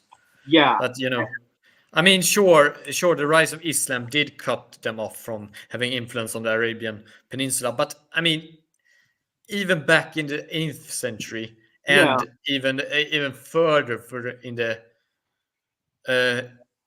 up in the 9th century, they still conducted raids on the Arabian Peninsula. yeah, They still sailed with their fleets and raided coastal cities. yeah. So because there's definitely like it's not a complete disappearance like you're saying, but rather there was presence was still there. Himyar flourished in southern Arabia between the 1st century BCE to the 6th century CE on the coast of the modern-day Yemen, the kingdom of the Sabians. So even the Sabians existed, a Semitic people who had occupied southern Arabia from at least 1000 Yes. CE. So the Sabians, the Himyarites, however, You might remember them if you viewed my latest video about Southern Arabia. Yes. I think we also did a video on the Sabians too about the Ramadan, actually. Ramadan and the Sabians too. I think we did have a discussion on that. And Yes, but that's the religious group. That's not same as the dynasty and the kingdom. the dynasty, okay. These are two separate things. Okay. Because the religious group was further up north. This one's more of a Yes. dynasty. This isn't only a dynasty; it's also a people. Yeah. So it's it's both. Yeah. It's a bit complicated. Yeah. Also, the Himyarites had traditionally practiced a polytheism, but in late antiquity, the kingdom experienced a religious transformation when King Abu Qarib Assad chose to convert to Judaism in the early years of his reign, around 390 CE. Yes. Now I feel like I read somewhere that Abu Qarib was in Medina or Yathrib at this time when he converted to Judaism, and allegedly Abu Qarib was one of the first people who put the black cloth over the Kaaba. So Abu Qarib is definitely a very important figure in at least also Arabian history as well too. So he's a very important figure that we can look into. Himyar came into increasing contact with Christian missionaries in his border, and several churches were built. Earliest was the diplomat Theophilus, such as ambassador of the Roman Constantius II around her. Because of Himyar's access to lucrative routes, the Byzantines sought to influence the local population by converting them to Christianity, much as they had done in Aksum. The Himyarites responded to this interference in their kingdom by dealing with the Christians violently. Christian missionaries, Byzantine merchants, and other perceived outsiders were seized and put on trial. Overseen by the king and other religious officials, the trials resulted in the execution of numerous Christians in the late 5th century. So political rather than religious motivations spurred much of this violence, but in the long period, the rationale changed and the violence against Christians escalated. Yikes. In 522, King Zunavas began to conduct a military campaign against the Ethiopians or Christian sympathizers in the kingdom. Priests were killed and churches were burned or dismantled and converted into synagogues. At Najran, by the way, Najran is also a very influential area, home to the largest Christian population. Zunavas set up a blockade in an effort to turn the population against the city's Christians. He ultimately executed hundreds of Christians there and in Zafar. Hoping to form a large Jewish state, Zunavas also sought alliances with the Sasanians and Jewish residents of Palestine. As previously discussed, this violence and political maneuvering in Himyar piqued the interest of Aksum, which was the kingdom's chief rival because of its nearby location across the Red Sea. The conquest by the Aksumites in the 520s was followed by the rule of Abraha, the Ethiopian who had commanded the Aksumite forces. A staunch Christian, Abraha sought to eradicate Judaism and other faiths in Himyar, attempted to wipe out idolatry and any lingering elements of paganism in the region. His major building projects included a grand church and reconstruction of the Marib Dam. Abraha's rule was brief, however, and Sasanian loyalists controlled Himyar until the arrival of Islam in the 7th century. So this is definitely By like the way, the Ethiopians might have also destroyed a famous tower known as Qasr Romdan. yes, I think you did a video on that tower, right? Yes. Yeah, I remember- remember And I watching do, I that do video. think that they were probably responsible for destroying it rather than the later The- Islamic. Yeah. Invasions. So, like I think definitely, this is definitely like a possibility that the Ethiopians themselves destroyed it rather than the Sasanians. But I remember that video. So guys, do check out Jinny's video. By the way. It should also be said that the Arabic sources about the Ethiopians and what they did in southern Arabia are horrifying. And it shows just how brutal the Axumites were. And there is a reason as to why an Axumite slave is like used as the person that is the most oppressed person in the world. Really, Yes. that's a thing. Yes, if you look at the hadiths, when they refer to the Habashi slave, they always use it as the symbol of the most oppressed, most pathetic or most put down person in the world. That is so interesting. Because the Axumites were extremely brutal towards their slaves. I mean, they are one of the few civilizations that practice, despite being Christians, actually, regular cullings of slaves, like the Spartans did. But the Axumites did it on a much larger scale. Yo, that is so messed up. That is so. They had mass executions of slaves just to demonstrate that we own you and control you. Yeah, no, absolutely. The Spartans did similar to the Helots, and the Assyrians did also similar to their subjugated populations, and you see also similar with the Aztecs. But those are the only other cultures that I'm aware of that did this sort of thing. Yeah, no, it's damn like that's, and also like it's also like messed up like the also whatever the Spartans did to Helots was also pretty messed up too. Yeah, but the Spartans were just a city state. They were still sure they had a substantial amount of territory in Greece, but it was just a part of Greece. The Axumite Empire, if you look at the size of that empire, was huge. Yemen alone that they conquered is larger than Sweden in area. Yeah. And it wasn't only Yemen, it was a lot of other territories that they conquered too. So they had a large geographic reach, and they acted like this in order to keep the slaves down and to keep control on a large scale. Yeah, absolutely. With populations that were comparable to the Persian Empire in terms of the amount of people under them.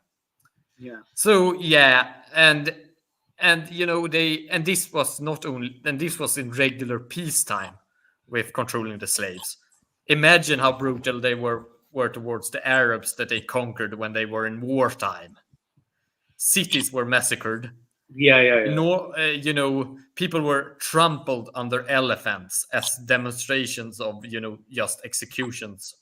Ugh, messed up. And people were also put in where they were. I remember a description where they said that they took them and bound the hands and the feet in ropes between horses. Ooh. And let the horses go in opposite directions. Oh, yo, that is messed up. Gruesome and fucked up. And they did these sorts of things in order to demonstrate that they had the power. I mean, it's kind of like the Sassanids are the bastards that you hate. Yeah. But the Axumites are the bastards you fear. Oof. Oof. Okay, that is a strong statement. The bastards you hate, and then the bastards you. Whew. Like, and I'm not surprised. I'm not surprised that like, yeah, holy fuck. I mean, if you A lot of these let me say practices- this: Ethiopian history and Aksumite history is Yeah. fascinating. It's Yeah. one of the great civilizations that are not acknowledged as being a great civilization, because they have had civilization, they have had writing systems, they had developments of culture Yeah. that has been regularly and for most of its time more advanced than what was the common level of advancement in Europe. This is a culture that has very much this is a civilizational culture that has very much been hidden in the dark corners of history, despite being in many regards more enlightened or more glorious or more majestic than European northern history. And I think it's But it Yeah. should still be remembered that despite these factors, they still have a very bloody history too. Of course, dude, that's a given. That's literally a given. Anything that's grand is gonna have a fucked up history. And also, part of it is definitely like the Eurocentrism of certain historians as well too. Yeah. And I think that also has influenced a lot of academia and research as well. And even I find it in people like who are doing revisionism on Islam, that is, they tend to ignore what's happening in the South a lot. They go Yes. for the Ghassanis, the Lakhmids, the Romans, Persians. Great. They ignore not just the South, but another kingdom that they ignore, which I wanted to talk about, the kingdom of Kinda. Yeah, This kingdom. the ones that more or less Center. introduced standardized, centralized Arabic. This kingdom right here. Yeah, This had everything. Like you have practically like all the regions. Mecca's just outside the border. Tabala, Hajar, Yathrib is right outside the border. So this kingdom this is the map, by the way, from 500 CE. And this kingdom, I'm just gonna escape, go back. So yeah, this was God damn it. Stupid. No, go back, stupid. Anyway, like the Kindite kingdom, it was a nomadic Arab kingdom. And this kingdom like was from 450 to 550 CE, 100 years. And 20 years, this is just 20 years before Muhammad's birth, by the way. And I feel like and these ones are the ones that are thought to have created more or less the standardized trade language of the Yes. Central Semitic speaking Arabs. Yes, so this was the first one of the earliest versions of a united Arab tribal kingdom, or rather confederacy. Yes. So this, I feel like in 550 CE, because there was a power vacuum in 550 CE, and afterwards, this left with a formation of a newer Arab empire under Muhammad, and then eventually the caliphs. So I think that Kinda is a very important part in the development of our Arabic culture or civilization. It should also be remembered that the people in Southern Arabia, the kingdoms of Southern Arabia and the political entities there, had traditionally been a lot more structured. They had been richer. Most of the culture had been developed in the south. And this is also why I find it so perplexing that every time when you speak about the development of Islam or early Arabic culture, that the South is never mentioned, despite the South being at such an important area. Even if they weren't, the classical Central Semitic speaking Arabs, but South Semitic speakers that call themselves Arabs too, because Arabs back in this time was more of a description of people living on the Arab Peninsula than it was of people speaking the same language. Yes. Even then, it needs to be remembered that the south was the rich part of the Arabic Peninsula. It was the part that was developed and culturally more important generally, until you begin to, and it had been so during the entirety of the Bronze Age and most of the Iron Age, and now up into the medieval period. But you were beginning to see with the Rassanids, the Lakhmids, and the Kingdom of Kinda, the development of actually Central Semitic strong polities that were beginning to form, a Central Semitic culture on the Arabian Peninsula. And they create the kind of like Proto-Standard Arabic, the ones that is very much like the Quranic Arabic, kind of like Standard Arabic we are And used remember, Imrul Qais is from Kinda. Imrul Qais, the poet, is Yes. from this era. And mind you, the common religions, by the way, Christianity and Arabian polytheism. So these were the two main religions that operated from this region, rather. So this can definitely see. This is where we see that there may have been like Christian ideas influenced by polytheistic Arabian ideas. And you also have a lot of Yes, Jewish a tribes lot and of groups as Jewish well. tribes as well. So kind of like a melting pot of so many different groups that kind of merged together to create the Pokemon. What do you call it? Islam, the Pokemon.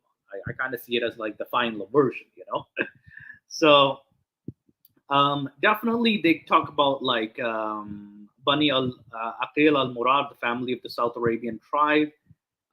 They could not belong. The Himyarite kingdom definitely had an influence here. Like his son's assaults on the Byzantine frontier province. Like Haris is the first kid attested contemporary. His son's assaults on likely precipitated the Byzantines' establishment of alliance with the Kinda to serve as tribal confederates of the empire alongside with the Hassanids. So they did have some alliances with the Romans as well. So there's like the entire history of the kingdom of Kinda. The reign of Al-Haris. Al-Haris is like the popular king. And there's also like, again, this is the same region that I feel like is many times ignored. Okay, there's the civil war between Salama and Shurabil over the supremacy of Northeast and Najd, where these dominions overlap. So it was a very turbulent time too. I mean, Kinda was a very loose confederation, but it was still a confederation. They Yes. still had, contacts, and you are beginning to see, the Arabic tribes coalescing into something greater. This was I would say that the Kinda was the first try to create some sort of a united pan-Arabic superstructure. Yeah, I think this was a first attempt at creating a united Arabia of sorts, like a united front. Because before Islam, this is the pre-Islamic version of Arabia. I think they just did not have that ideology that united them. Like Yes, Islam, and Islam provided that later. Yeah, Islam was like that perfect idea. And mind you, Islam wasn't the only ideology, or the Islamic prophet Muhammad wasn't the only prophet that tried to do this. We have prophets like Dulayha. We have prophets like, what do you call it? What's his name? Musaylama. So you have these prophets emerging from different parts, trying to unite them under one ideology. Islamic ideology won. And not only that, a lot of people from these ideologies adapted Islam and kind of, in an opportunistic way, took advantage and helped in military strategy because I feel like they kind of had this ideology of like, okay, hey, let's unite under this ideology, but also like share ideas of how to develop a military strategy against the outside enemies as well, like the Romans, the Persians, as well as the other kingdoms.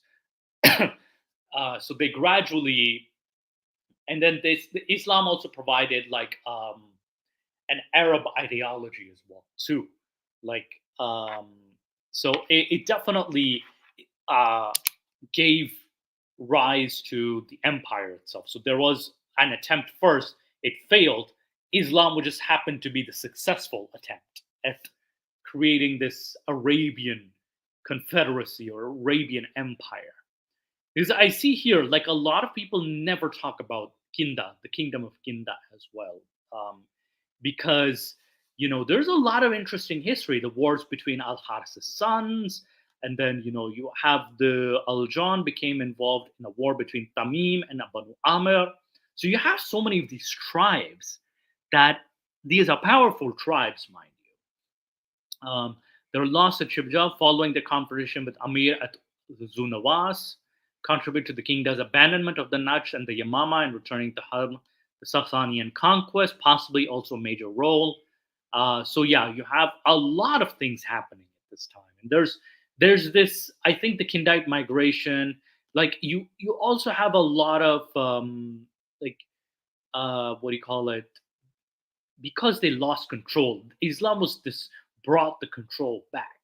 Like Bani Mughal adopted Christianity, okay, Arabic Christian. So there was Himyarite influence on their culture. At a point, it has been a settlement of Manians. I'm probably butchering that. The Kinda minted their own coins and inscribed in the name of their god Kahal. He's one of the, I think, pre-Islamic gods of the pre-Islamic Arabian gods, the Kahal. So yeah, there's a lot of the Meccan pilgrimage as well too. So again, this is an article about pre-Islamic religion and pre-Islamic Arabia.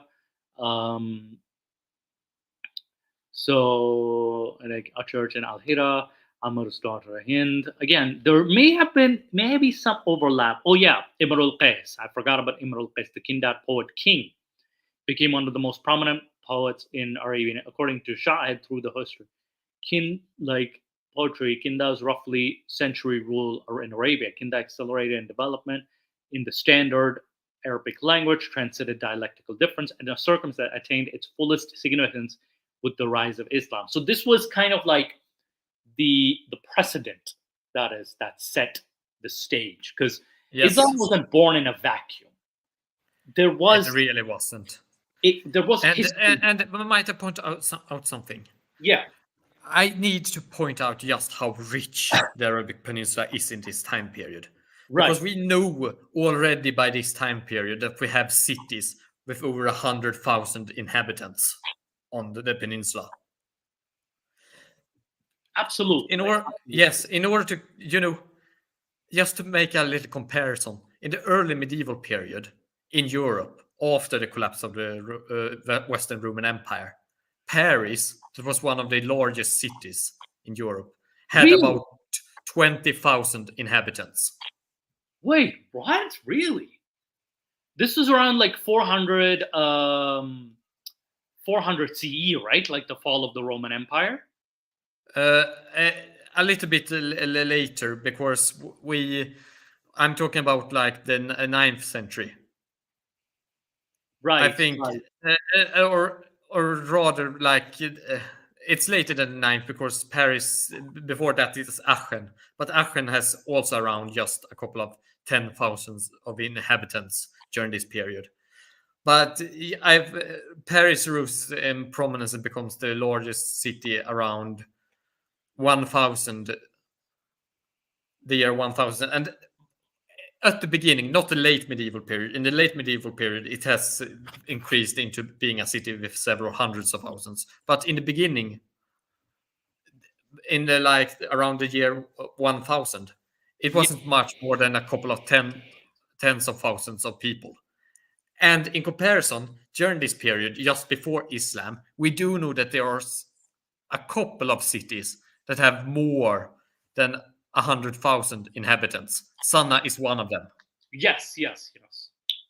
And there are a lot of other cities that have a couple of tens of thousands of inhabitants. So it needs to be understood that, sure, the Arabian Peninsula by Middle Eastern standards might have not been the richest or the richest or most advanced place, but it's still Middle Eastern standards, which means that by this period, it's not like it's barbaric, place with no culture or no civilization or no development. It's still a pretty advanced place. And also, like, I feel like there Of course, was a it is still the breakthrough. Middle East. It's still the most, in the area with the most Yeah, culture and civilization generally on Earth.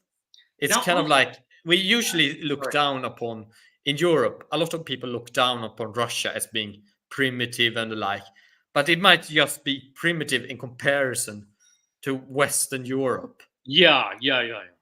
I mean, if you look at it historically, and compare Russia to, for example, Africa, a lot of African countries. Mhm. Not all of them. There are some very well-developed African countries, but if you look at Russia historically and compare it to most of Africa, then you would still say that Russia has generally been more advanced than that by a pretty fair margin. So it's kind of like it's all relative to what you compare to. That When Yeah, people discuss, for example, Arabia as being primitive in the older sources, or being a little bit backwards, it's by Middle Eastern standards. It's not by global standards. also, and this time during this period, the Middle East is Yeah. the center of civilization also and development. Ginny. I think the myth of this also is contributed by the term Jahiliyyah, as called by Muslim historians themselves, Yes. or the period. I think that's why there's this misconception that Arabia wasn't as developed, or maybe it's not a civilization, because we're so used to calling it the period of ignorance or the period of Jahiliyyah, that I feel like that does tamper with the perception of what Arabia was I mean, like. you also need to consider that a lot of the, even today, you recite poetry from this period. Yeah. You do references to cultural phenomena and to stories Yes. that are about this period and earlier, about various heroes such as Antara Of course. or Hatim Yes. Batoy, Yes. or a lot of the other great Imr al-Qais, as you mentioned Imr before, al-Qais, as a you famous, mentioned before, a famous poet that is still recited to this day. Yeah. I mean, it needs to be considered still that, there is, sure, they might be, Jahiliyyah as being ignorant of Islam, but there, even to this day in Arabic culture, there's still a certain appreciation for the cultural developments that happened in this period, Absolutely. and the legacy that has survived to this day. Ah. Yeah, and I feel like I'll say the Islamic narrative doesn't do it much justice, generally speaking. At least the religious narrative doesn't do it the period much justice, even though the people still, even in the Islamic narrative, how it's presented is a little more complicated, because they're presented as monotheists, but also like polytheists. It's weird. It's very weird, because even in, like, you have the incident of the elephant, that is, and the story of the elephant, it's suggesting that God still cares about this place, even though most of its inhabitants are polytheists. So it's a little weird and complicated how they present the history, and also like how the interaction. It's also that it becomes understood in a very different manner when you export this history outside of the Arab world Yeah, as well. yeah, it paints a very weird, complicated picture. Because kind of like if you read Jahiliyyah, might also, especially in the centuries just right before the expansion of Islam, might have been viewed less as a view of them as being stupid, and more a view about them being ignorant about Islam only. Right. Like it's more intended to be, and it's more like it has become like this modern view of it, and especially the modern view outside of the Arab world to view this this period as being primitive. Yeah. However, Jinni, in at least Pakistani's like school of Yes, I history, said outside of the Arab world. yeah, and outside of the Arab in world what- and Pakistani schools, how they showed that this was a period of like people were barbaric, people, it was lawless, it was bad, and Muhammad changed it. It's an oversimplified version. There are a lot of poetry about clan conflicts. So in that, in that regard, they are kind of true. But I mean, it wasn't, barbaric in that sense as in primitive. Yeah, it wasn't Or as in, how it's presented. I feel like it's an oversimplification. And I think you made a video of like the oversimplification of history. Like history is just way too oversimplified. The especially like now we just looked at Kinda, we looked at the Southern Kingdom status, and we can also look the at Himyarites and the previous Sabaeans, and also Yes. the Aksumite influence on the peninsula. And also, and let's not everything forget, else. of course, the Lakhmids and the Ghassanids, for sure. The Lakhmids and the Ghassanids themselves. So it's a relatively different picture than we get from the standard narrative, so to speak, that is. By the way, guys, I know we're above the 2-hour mark. I do have 2 more things to talk about, that is, which is the Ghassanids and the Lakhmids themselves. Are you okay with going a little longer? If Sure. so, let me know. I'm fine with it. Yeah, same here. I'm actually down to go a little longer, actually, because this is definitely a very interesting topic of, what do you call it? The pre-Islamic history. And yes, D. Butro, you can also catch some of this discussion too, by the way. Yeah, you enjoying your wine? Okay, yeah, let's keep going. Okay, so I wanted to talk about, what do you call it? The Ghassanids themselves, that is. We didn't touch on those guys too much because they were a major tribal kingdom that were. We also have the Tanuchids, the They have the what? predecessor from which the Lakhmids evolved. The Tanuchids. Really? Yeah, they were another tribal confederation or kingdom. Oh dear Lord! So there's more. So there's Yes. more. There's so much more into this history.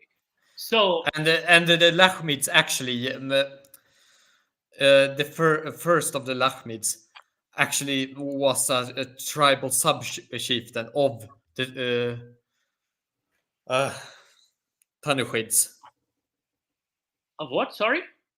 He was a vassal or chieftain within the Tanuchid confederation that broke off and created his own dynasty. Right. Okay, definitely. Because So the Tanuchids are kind of like the forefathers of the Lakhmids in a sense. It's not that simple, but it's yeah, Christian Ghassanid king Al-Haris ibn Jabala, who purportedly ruled in the 6th century, predating the Muslim conquest the following century. So this is about the major tribal conversion to early Christianity. Some of the first tribal converts to the then new religion in the Middle East, Christianity, were called Ghassanids. They were descendants of an Arabian Peninsula tribal grouping, the Qahtani.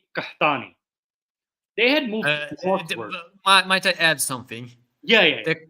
I mean, they are said to be, that the Kahlani or that the Ghassanids are of the Qahtani, but there are actually sources that say that they are not Qahtani Arabs. Right. That is to say, Arabs from Yemen that migrated up to, take Right. over the Jordan area and the like, but rather that they are Adnani Arabs, which are kind of like Central Arabian Arabs. Interesting. But I find So there are some. Most say that they are Qahtani. Right. I say that it's disputed because the sources are contradictory here. Right. So I was of the view there. The Lakhmids, on the other hand, we know are Qahtani. They are descendants, and the Tanuchids before them are kind of descended from Qahtani Arabs that wandered from Yemen upward. But the Ghassanids might not be. Yeah, because there are disputes there. Yeah, because it says here they had moved northward out of what is present-day Yemen and settled in Transjordan and Syria. and you say that there are some sources that debate this. Yeah, they say that they are closer. They are more. That they Right. probably emigrated from the Najd region, Yeah, because which these- is like the Najd is like central Saudi Arabia. That's actually the region from where the Saudi family comes from as well. right, interesting, very interesting. So, but these things aren't really that important if they are Qahtani or Adnani Arabs. Yeah. But rather, like, we're looking at the influence into the Arab region and also the influence to Islam, generally speaking. Yeah, because the contradictory sources about this isn't really that important, and I Yeah. do think that the claims about them being from one place or the other has more to do with various alignments with tribal politics and clan politics afterwards, where you want to claim the fame of the Ghassanids, because the Ghassanids became famous as cultural patrons of Right. poetry and Arabic culture. They are still, even after the rise of Islam and the takeover of most of the Middle East, and I would say even because of that, they became famous as these, patrons of Arab culture, and they were seen as still a pretty fine dynasty with a lot of prestige connected to them. Interesting. And mind you, they were the vassals of the Romans, by the way. Yes, They were kind of. They kind were sometimes they also took over parts of the Romans when the Romans were weak, and kind of took. And they were kind of like the vassals in the same sense as many of the Germanic tribes, like the Franks, were vassals of the Romans. They could very easily turn and take advantage when the empire showed weakness. Yeah, because keep in mind, the relationship between Rome and Ghassan, the House of Ghassan, was very hot and cold, so to speak. They were also different types of Christianities, and the Romans actually tried to force the issue of the Ghassanids converting to their type of Diaphysite Roman Christianity rather than the Miaphysite Christianity which they followed. Yeah. So they were Miaphysites just like the Copts and the Ethiopians. Yes. Though they were unlike the Ethiopians, they were not following an orthopractical tradition of Christianity, which is kind of interesting. More orthodoxical, you're saying? No, not orthodoxical as in Roman Orthodox Church. I'm talking about that they were not orthopractical, as in the sense that they still right. The church, the Arab churches that descend from the Ghassanids, the Miaphysite Arab churches that descend from the Ghassanids, are not orthopractical.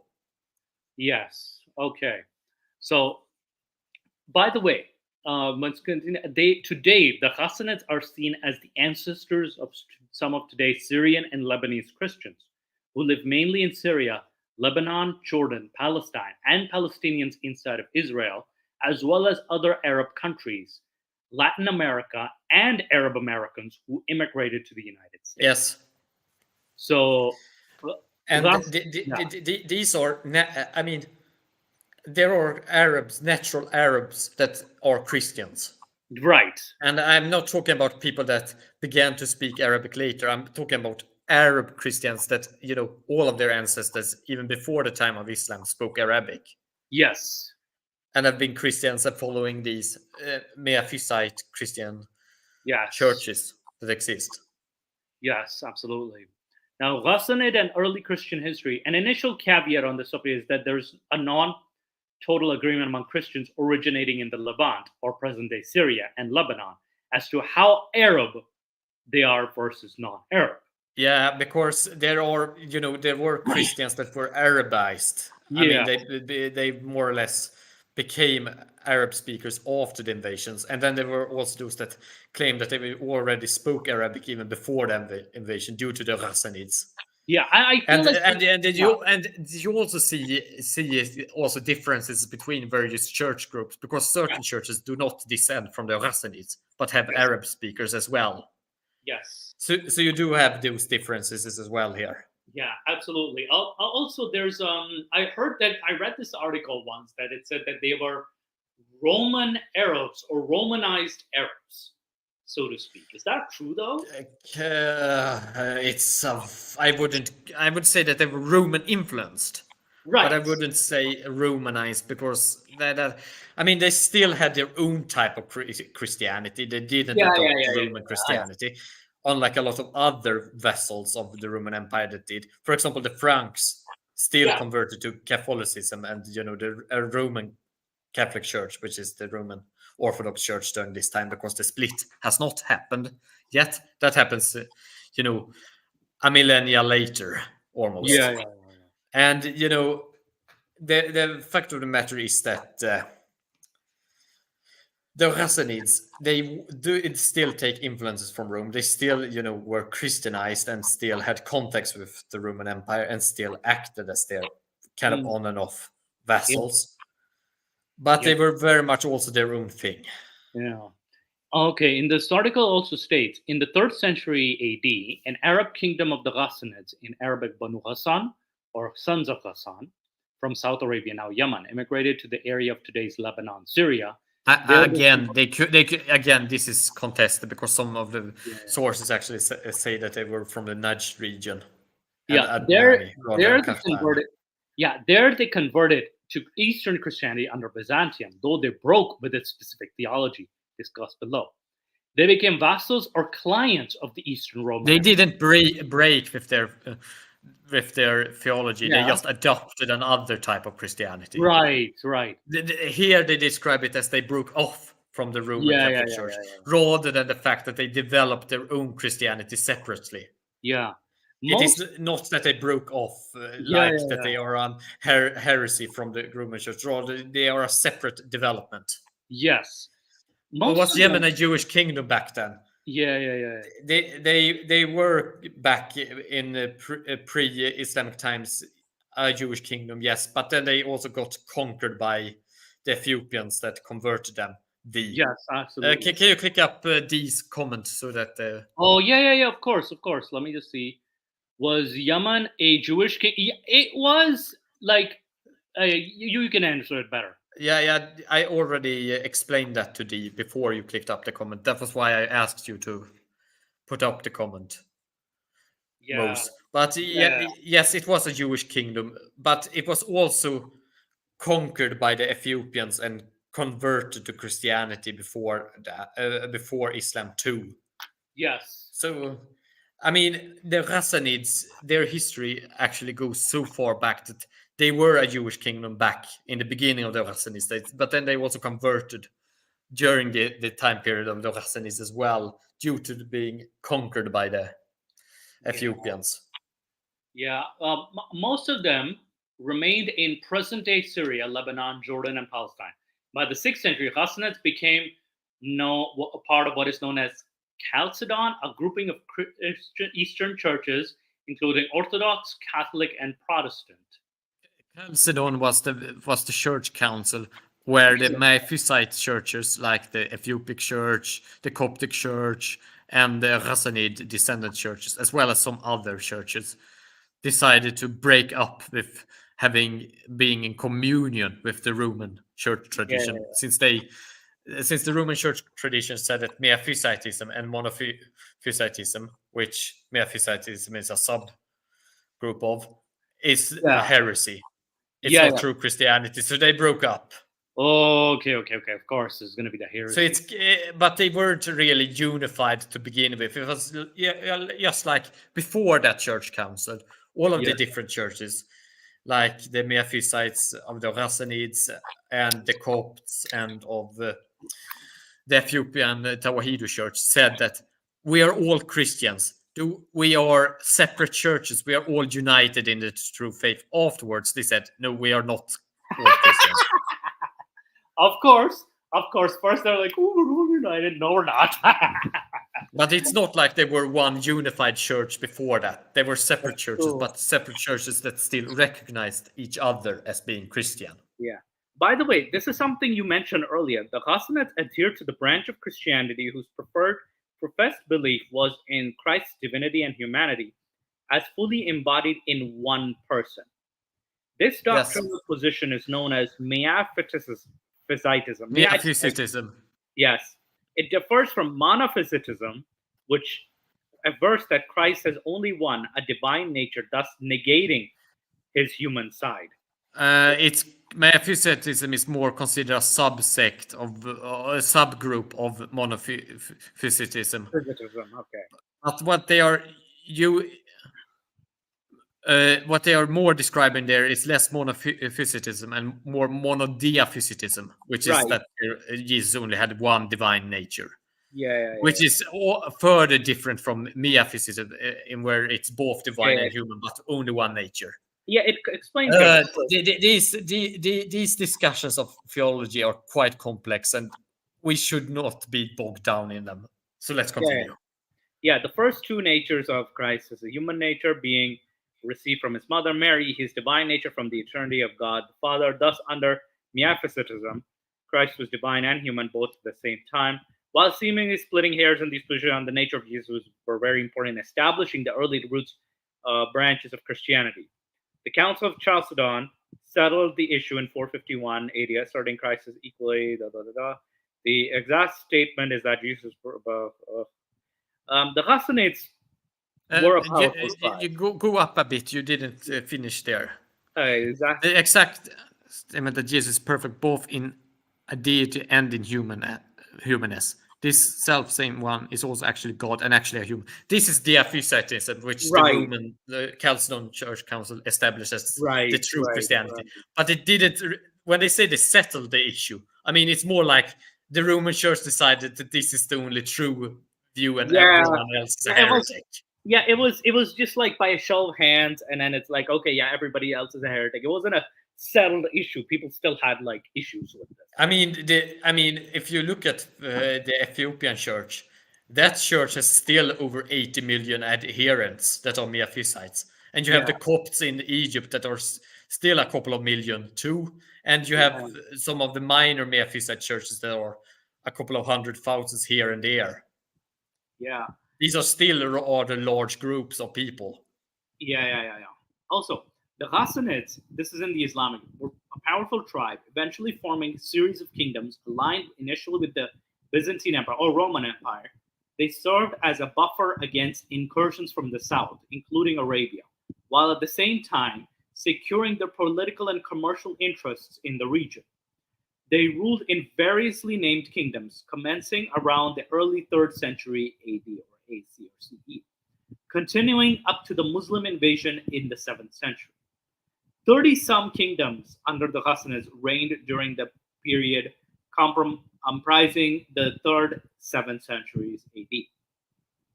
The entree onto the scene of Islam in the 7th century changed the place of the Hassanids in that part of the world.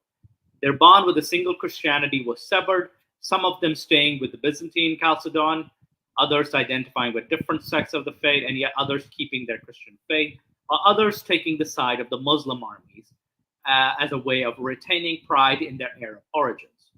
In the end, all Christianity would have to coexist under Arab Islamic Empire. Most Arab Christians had to pay a jizya tax required of non-Muslims as the cost of not converting to Islam and for protection under Islamic Empire.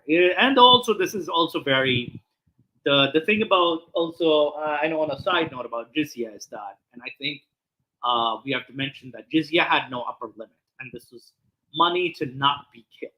Like if you refused to pay jizya, either you sold your children to slavery or you got killed. So you really had no choice. Those Christians who fought alongside a Muslim avoided having to pay that tax. The Hassanids retained a certain level of independence. However, exists evidence in the long list of success. These kingdoms served as a buffer against tribes from areas they themselves had come from, including Bedouin tribes. They fought along with other members of the Byzantine Empire against the Persian and Arab invaders. Not unimportantly, Hassanids were critical to guarding major trade routes in the region.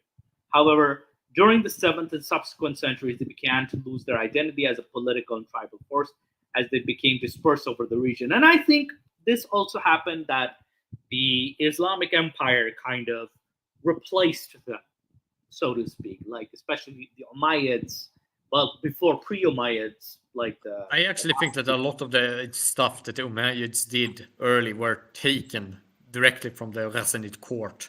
Right. Of course, there are a lot of similarities Really, in how they like structured society and how they did things. really. So like how Muawiyah or like what do you call it, the Malik, they ruled. They took a lot of things from the Hassanid system. Yes, Interesting. This is very interesting. especially in how they did their relationships with their Mawali, their clients, And I think they also in how they made organized that. they maintained a weird relationship with the Byzantine Romans as well too, both Muawiyah and Yeah. like the Umayyads. So they kind of had like this weird hot and cold relationship with the Romans, because the Romans did attempt to try to interfere with the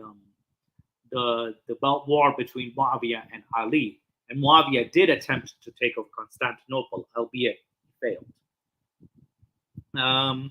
As the Ghassanids and Christians faded into the backdrop, is that they were protected by the Muslim rulers, or they had more religion under early Muslim rulers than they had under Eastern, which is to an extent kind of true in comparative methods. It's not like modern, what do you call it, tolerance, so to speak.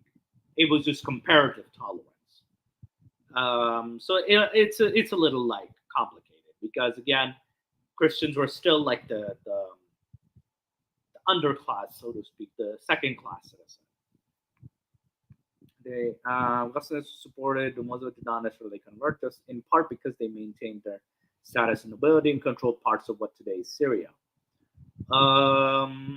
Okay, today some of the Christian families, more specifically Christian residents in the city of Ramallah in Palestine, cite their origin.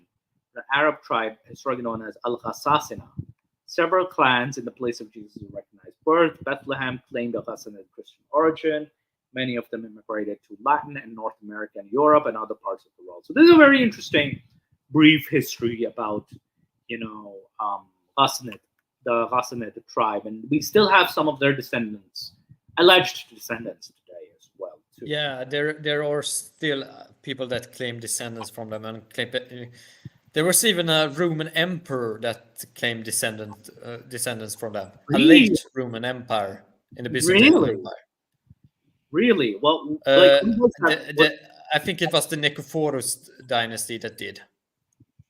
Yeah, that's very wait, wasn't there was a painting I remember of Justinian posing with the Ghassanids as well too, no? Yes, they had contacts with the imperial dynasties as well, since the Ghassanids were the royal Ghassanids were a noble dynasty. Yeah, high level aristocrats, Yeah. So they will intermarry with other high level aristocrats, Yeah, definitely. By the way, let's look at their rivals called the Lakhmids. So, they are the rival, I won't say clan, but also a kingdom as well too. Yeah. So the Lakhmids themselves were it's sort of like a Christian. I'll open Islamopedia Iran. We don't know if they were Christians. People assume that they were Christians since they supported a lot of Christian groups, but we actually do not know if they were Christians. Interesting. Because they never had any outspoken religious policy more than that they accepted Christian refugees coming from the Sassanid Empire and protected them against the Sassanids. Right. Okay.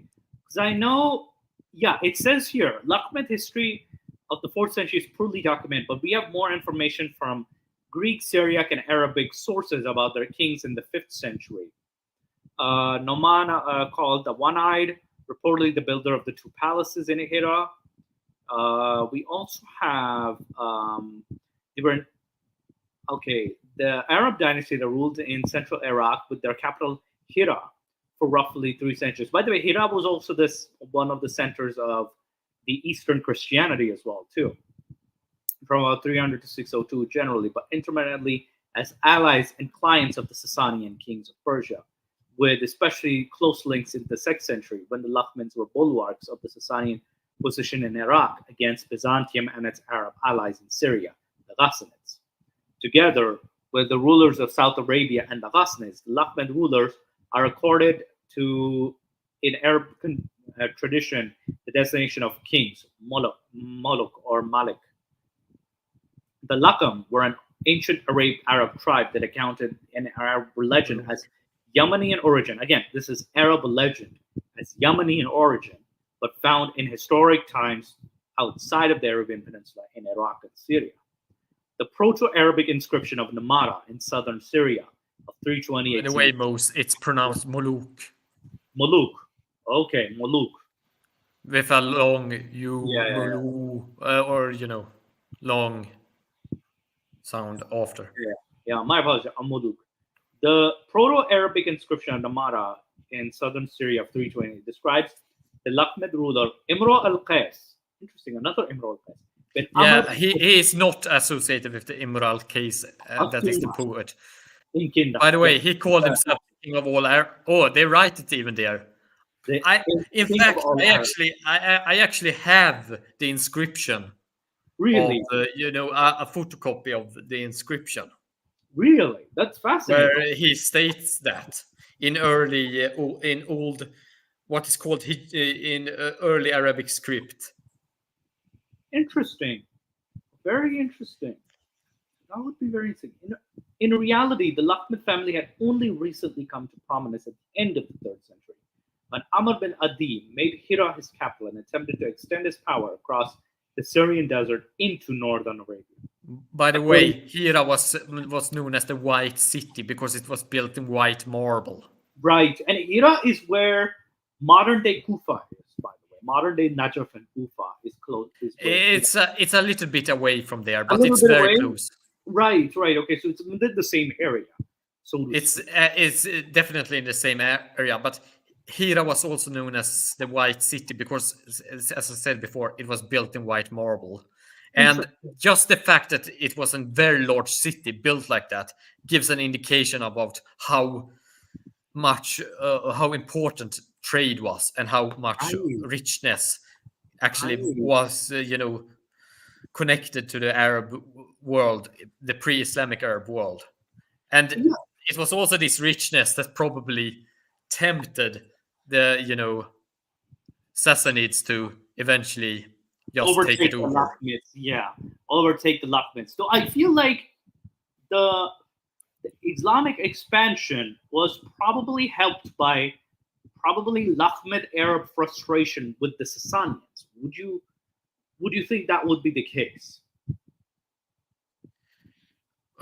Sorry, you cut out your voice. Oh yeah. Like the Lakhmid Arab subjects that were living in the Lakhmid kingdom when they were absorbed into the Sasanian empire. Yeah. Would you think that the Lakhmid locals would be helping the Arab conquerors? Well, they probably would. Yeah, because I'm guessing that the the Persians demilitarized them. They took away their weapons, right, and forced Persian customs and a lot of other stuff that made these things are also described in the Arabic sources. Many of them later sources, but also in poetry that is contemporary in how the Persians ill-treated the Arabs. Oh, by the way, this is interesting.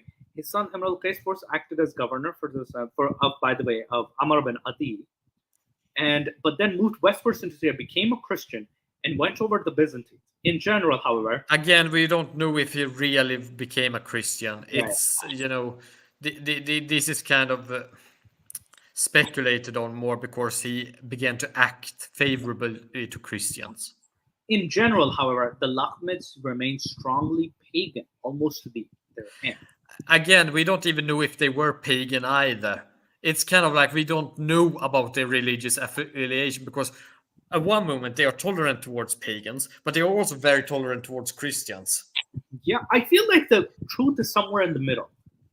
And in general, however, the Lakhmids and they seem, but if they were Christian, they were probably some sort of Church of the East traditions. So they weren't Miaphysites like the Sassanids, but they rather followed Nestorian-like Christianity types, which have a very special type of Diaphysitism, where Jesus has two natures, one divine and one human. But Nestorianism and theologies like that have this, of the Church of the East tradition, have this view that the human goes into the divine, ascends into it, and back and forth. And that just like Jesus had this partial double nature, humanity, by being made in the image of God, can also do similar Interesting. through religious ecstasy and religious practice. Maybe Which getting is high, basically. Getting high. not really, but it's others. But that's also part of it, because they are also very heavily associated with various Christian mystical traditions as well. So you do have some of those aspects, even if that was kind of like a very rough way of saying it, almost deserving of a whack from my stick with the Samson water. But this is kind of like they were patrons of a very mystical type of Christianity, if they were Christians, because they seem to have favored Nostrian Christians. But it might have also been a way to undermine the Sassanids, because this type of Christianity was very popular inside of the Sassanid Empire. Yeah, though it says here, even though their seat at Hira was a major center for Nestorian Christian piety and learning in central Iraq, and their population famed as the devotees, Ibad, and with its bishop, many churches and monasteries. So it was their capital was a very popular Christian destination. Like font for the Persians. I'm actually sorry, I'm just skipping a bit because it's a long, the court of Hira. The Lakhmids had a powerful military machine, and the sixth documented best period. Let me look at a shorter version of this because it's a bit long, and we're just kind of we have a little share a screen. There we go. I think, yeah, there we go. There's Britannica has a shorter version. Pre-Islamic dynasty that aided Sasanian Iran and its struggle with the Byzantine Empire and fostered early Arabic poetry. So I'm guessing a lot of Arabic poetry was influenced by Lakhmids. Centered in the Christian city near present-day Kufa in southern Iraq, Lakhmid originated in the 3rd century and developed essentially as an Iranian vassal state, gaining a voice in Iranian affairs under the king Al-Mundhir I, who raised Bahram V to the throne of the Sasanian Empire. The Lakhmids reached the height of their power in the 6th century when Al-Mundhir III raided Byzantine Syria and challenged the pro-Byzantine Arab kingdom of Ghassan. His son Amr bin Hind was a patron of the pre-Islamic Arabic poetry of Tarafa and others associated with Al-Mulaka, the suspended oaths. Although Al-Hira was a prominent diasporic Church of the East, the Lakhmid kings refrained from endorsing Christianity, probably out of political considerations. Al-Numan III was the only Lakhmid king to openly embrace the religion. Upon the death, the dynasty became extinct. This was in 602, and his territories were absorbed in the Sasanian Empire. And also in 602, remember, the major war between the Romans and the Persians also broke out too in the same year. So this definitely influenced the rise of Islam too. I know we might again we're trying to cover as much material as possible, but yeah, it's like a fascinating subject matter with the pre-Islamic kingdoms, especially. Might I add something here? Yes. The Hassanids and potentially the Lakhmids also being Christians might have also been an influence on early Islam too, since they, probably, if both were Christian, promoted Christianity more inland on the Arabian Peninsula too.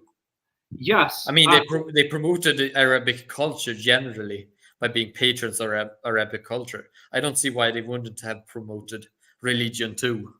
Yeah, no, I feel like, considering that we have Ghassanids, the Lakhmids, the Aksumites, the Himyar, Aksumites themselves, as well as Kinda as well. There's a lot of Christian presence within that region. The Kinda had Christians within them, but that confederacy wasn't Christian; it was more Arab Yeah, pagan. but like what we're seeing is that there's a heavy presence of Christianity. It's a heavy presence of Christianity, and it's also, we are seeing during this period a greater consolidation into more firmer political entities Yeah, in Central and Northern Arabia. yeah. So Arabia is kind of like this, like there are. So I can. It's a melting pot of various religious traditions combined with a period that is seeing more and more the growth of more and more structured political entities. Yeah, and considering that people can say, "Oh, Muhammad was not influenced by anybody." No, there's plenty of influence. Even him growing up within that region, he's practically surrounded by both polytheists and Christians and Yeah, Jews as well. And I also think it's very funny when people say, "Oh, but he couldn't read." Firstly, it's just later traditions that claim that. Yeah, But even if it was true that he couldn't read, it's enough to just hear the stories. You can yeah. actually understand and memorize a lot without writing. Yeah, and honestly, the culture of that region had a strong oral tradition. Oral tradition was very strong, and not only that, Yes. majority of people were unable to read. It wasn't just Muhammad himself. So there wasn't anything special to be illiterate or unable to read, because most of the information was exchanged orally. So like it's funny like how this there's this like, oh, it wasn't a miracle. It wasn't seen as a miracle in early Islam at all. It was seen as normal. The Baudrillard states, "I still want to find those used for worship." Yeah, That's a very interesting, yeah. a couple of verses in the Quran where Yeah. it seems like the author doesn't actually have that good of a grasp on the religion that it is describing, and it could just have been a misunderstanding, or it could have been that there were just very strange cults running around with very strange beliefs. The author could have generalized it as like, oh, all Jews are like this. Or he could have just made a general statements about a group and everyone knew that it was those Jews, but not have specified it. Yeah, I feel like, and it may not just be one author, there may be several authors. Yeah, because Quran might have been co-authored by several people. And even in the possibly, I'm not saying that it was, or convinced that it was, but it's a possibility. I find that the multiple authors possibility to be strong only because of the conflicting nature of, in some surahs, basically some of the, and also like the Meccan and Medinian verses themselves have very like different tones, so to speak, very, very different tones. Also, another thing I wanted to look into was the Lord's Prayer and Surah Al-Fatiha, the very first chapter of the Quran, and there's a debate. I'm going to say debate, but there's a speculation rather of the Lord's Prayer from Matthew and Luke influencing the Quran, first chapter, Surah Al-Fatiha. Because you see here, I just opened it, Surah Al-Fatiha and the Lord's Prayer side by side, like Islam and Christianity from Jewish tradition. Now, Matthew chapter 6, verses 9 to 13, addressing God. God, in the name of God, the most merciful and most compassionate, they say here, Our Father, who art in heaven. Praise be to God, Lord of the worlds, the compassionate, the merciful King of the reckoning. So there's adoration. Hallowed be thy name. Thee only we worship, and of thee only we do ask aid. And then also in submission, thy kingdom come, thy will be done on earth as it is in the heaven. And then supplication, guide us into the right path, the path of those whom thou hast been gracious, and not the path of those who are objects of thy wrath, nor those who have gone astray. Give us this day our daily bread, and forgive us our debts, forgive our debtors, and lead us not into temptation, but deliver us from evil. Also, they mentioned kingdom. For thine king is the kingdom, the power and glory Parameter amen, also amen. Like this is definitely like there is similarity in terms of subject, in terms of like how it's, you know, the prayer itself rather, like it's very, very similar. It's not the exact same thing, but I definitely see an influence in the idea, at least ideologically. There's some influence because Matthew was written in the first century CE, and orally there may have been more embellishments and more like, you know, what do you call it, influences that could have changed into the Surah Fatiha or the first chapter of the Quran that we know of today. So this one is a very interesting comparison. Like the subject is very, very comparative, very like, you know, like very similar subject matter.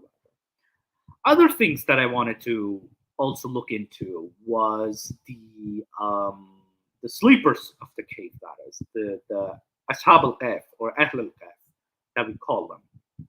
So I remember doing an episode on the sleepers of the cave and other Christian influences as well.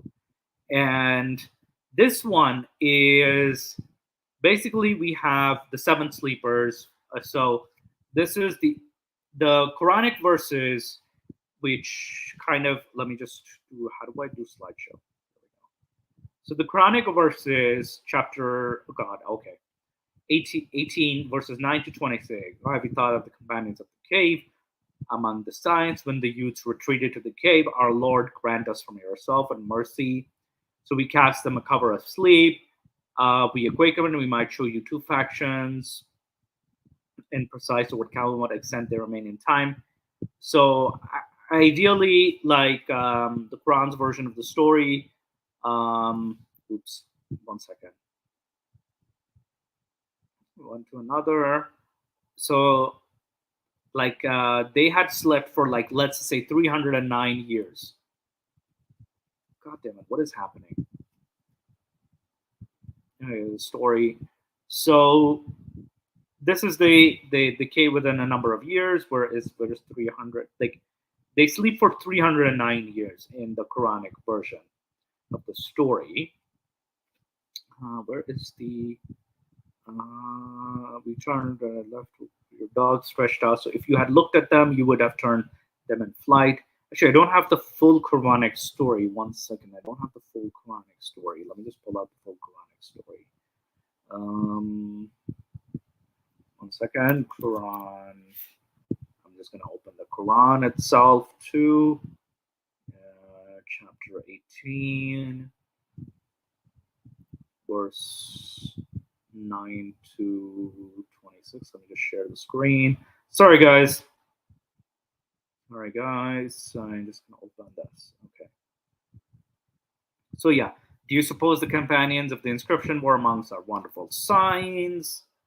So they took refuge in the cave, and then when they go inside the cave, we put them to sleep for several years. We cast away a number of years, and then we aroused them that we might know which the two groups better reckon over that period that they had stayed. They weren't aware of how many years they slept. We relate to them their account of the truth. They were indeed youths who had faith. We had advanced them in guidance. And they stood up, our Lord, we will invoke in God with certainly an atrocious lie. Like, so this is basically, these are people who have taken gods beside them. So they're frustrated that, you know, God has and that we have disassociated ourselves. Your Lord will unfold this mercy. We will help you and ease this affair. So the sun is not shining in their cave. So I want to see where this says 300. You suppose them to be awake, though they are asleep. We turned them left to right, and their dogs stretched and the threshold. If you came upon them, turn to flee, and you will surely be filled in terror of them. So the dog is outside the cave, and then, you know, so it was aroused. One of them awoke, and similarly we raised them. One of them, my question said, "A speaker man, how long have you remained?" they said, we remained a day, you're part of the day. Your Lord knows best how long. So send you a silver coin in the city, and let him bring a provision. I'll be cautious. So he sent a guy to go to the city. Indeed, you shall prevail over you, stone you to death. 21. I'm just looking at. There are 5. So there is an argument that how many there are. There are 7, 8, 5, 6, 7, 8. There's the issue that occurs. 3, 18, 22. Do not say anything. I will indeed. Do not forget. So yeah, they remained in the cave 300 years and add 9 years. So 309 years is the number in this version of the legend. And then this version of the legend does not know how many inhabitants were there of the cave. Now, in the version that we know of, the Sleepers of Ephesus, that is. So the Sleepers of Ephesus, we have 7 noblemen named Maximilian. These are the names. Another version has their names.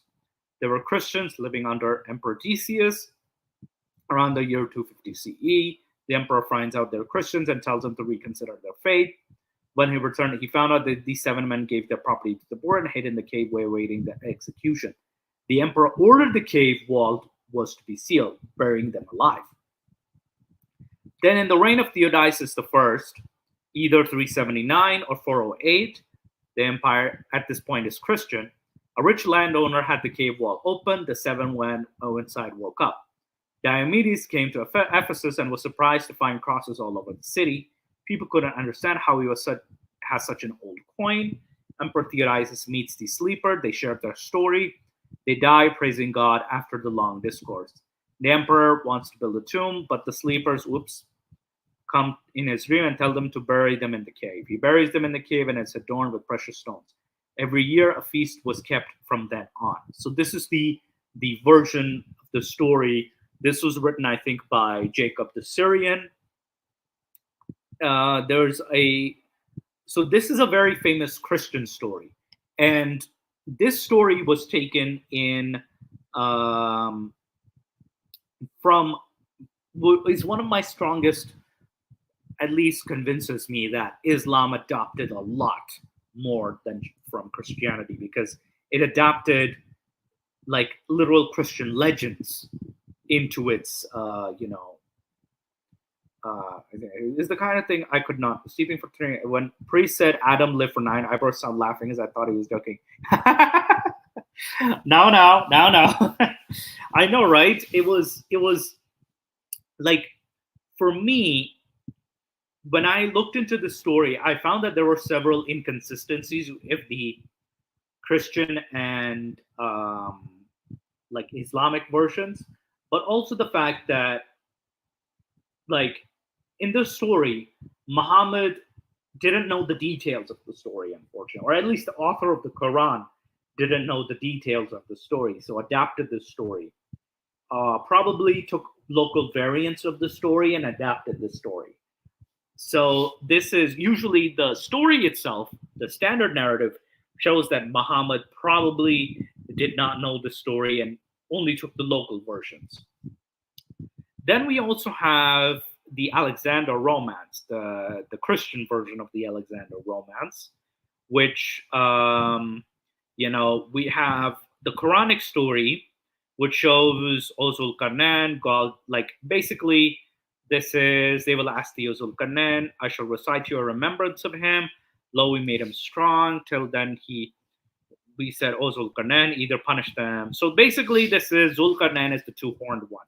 He makes a wall against Gog and Magog. And even the tafsirs say that like they were convinced that Zulqarnain was Alexander the Great. Abu al-Fida looks at the possibility of Alexander. Mustafa Khattab also believed was Alexander. So Zulqarnain was definitely Alexander, according to a lot of tafsirs and early scholarly opinion. And this was when Muhammad was asked about the great king. and he's brought the chapter of the cave. Now, for me, I feel like this is also another adaptation of a Christian story into it. Like, I feel like this is the Christian influence, the local Christian influence into Islamic lore that shaped early Islam, at least. And that's what also influenced the Quran. I think other stories include the infancy gospels, of where you have Mary under a date tree and she is able to sustain herself with dates. This is found in non-canonical gospels, the infancy gospel as well as the Quran. Another story includes, we have Jesus also like birds of clay, the bird of clay. He sets, like, it's also another infancy gospel as well. I think it's the Gospel of Thomas, I believe, that, or Pseudo Matthew or something like that. These are non-canonical gospels that, that influence, that also like made their way into the Quran. Like, these are reworked versions. A lot of apocrypha are reworked. Like, the Quran takes a lot of apocryphal stories, a lot of apocrypha. Not only is it reworked into the Quran, it's also reworked into the Hadith as well too. And it's presented as, oh, this is revelation from God. Even though a lot of these works are of human authorship. Yeah. I've kind of had some problems with the connection, so Yeah, not a worry, not a problem. I kind of tried to listen to you through YouTube rather than through StreamYard. So I've kind of been afterwards. I've been kind of been hearing you talk, kind of like delayed due to the fact that I have to. Yeah. Oh no. Because it was very cutting off very badly with StreamYard for me. God. Oh my gosh. Also, Mulhid al-Islam yatala is stream ko tabak aparbat. You know what this means, Jinni? So this is a common prayer. Ya Allah ya Ta'ala is stream ko tabah aur farma barbat ka farma de. Meaning like, oh God, oh Lord, please destroy this stream forever and vanquish this stream. This is like tabah or barbad, mean destroy and humiliate, or tabah or barbad is like, it's kind of like the rhyming sequence in the Urdu language.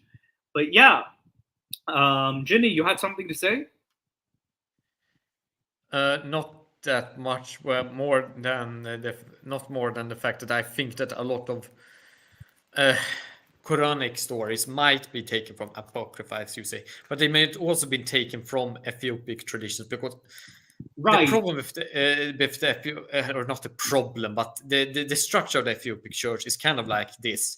They allow various local congregations to have their own biblical canons, which means that you can find a lot of Apocrypha that is not used in any other church, but is used there still.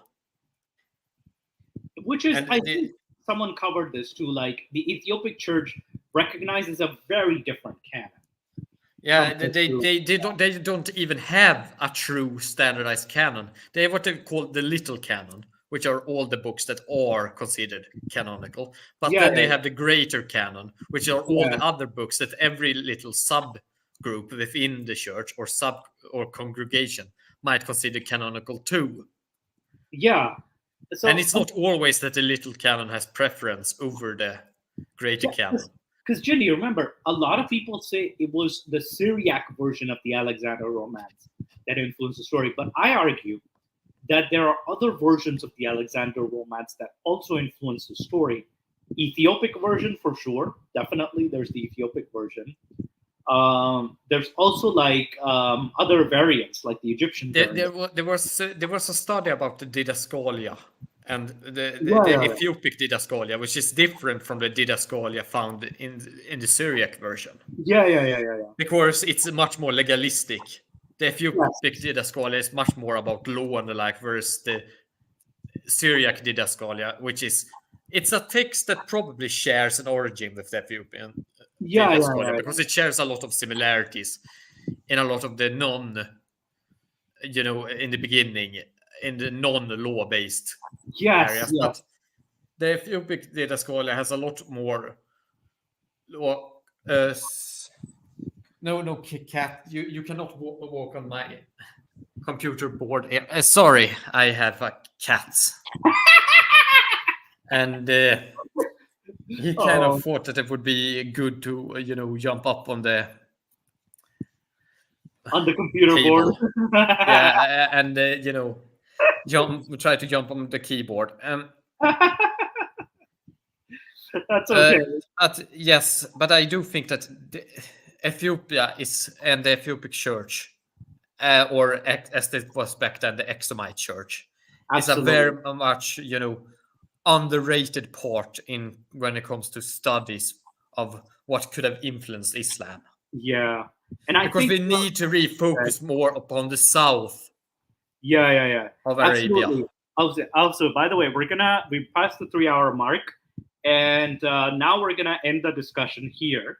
But to wrap it up, it was a great discussion, by the way. A lot of things we discussed today, and a lot of history too. There's a lot of history we discussed, mostly history, and we didn't look into the text too much because we wanted to focus on the context of the region itself, the setting of the region, rather than the exact text. Because some people say, oh, it could just be a revelation, same thing, blah, blah, blah. No, we want to see the region itself. Like, what are the influences that gave birth to the Islamic faith? I know we did not cover, Ginny, the coins, the Christian coins in the early Islamic history.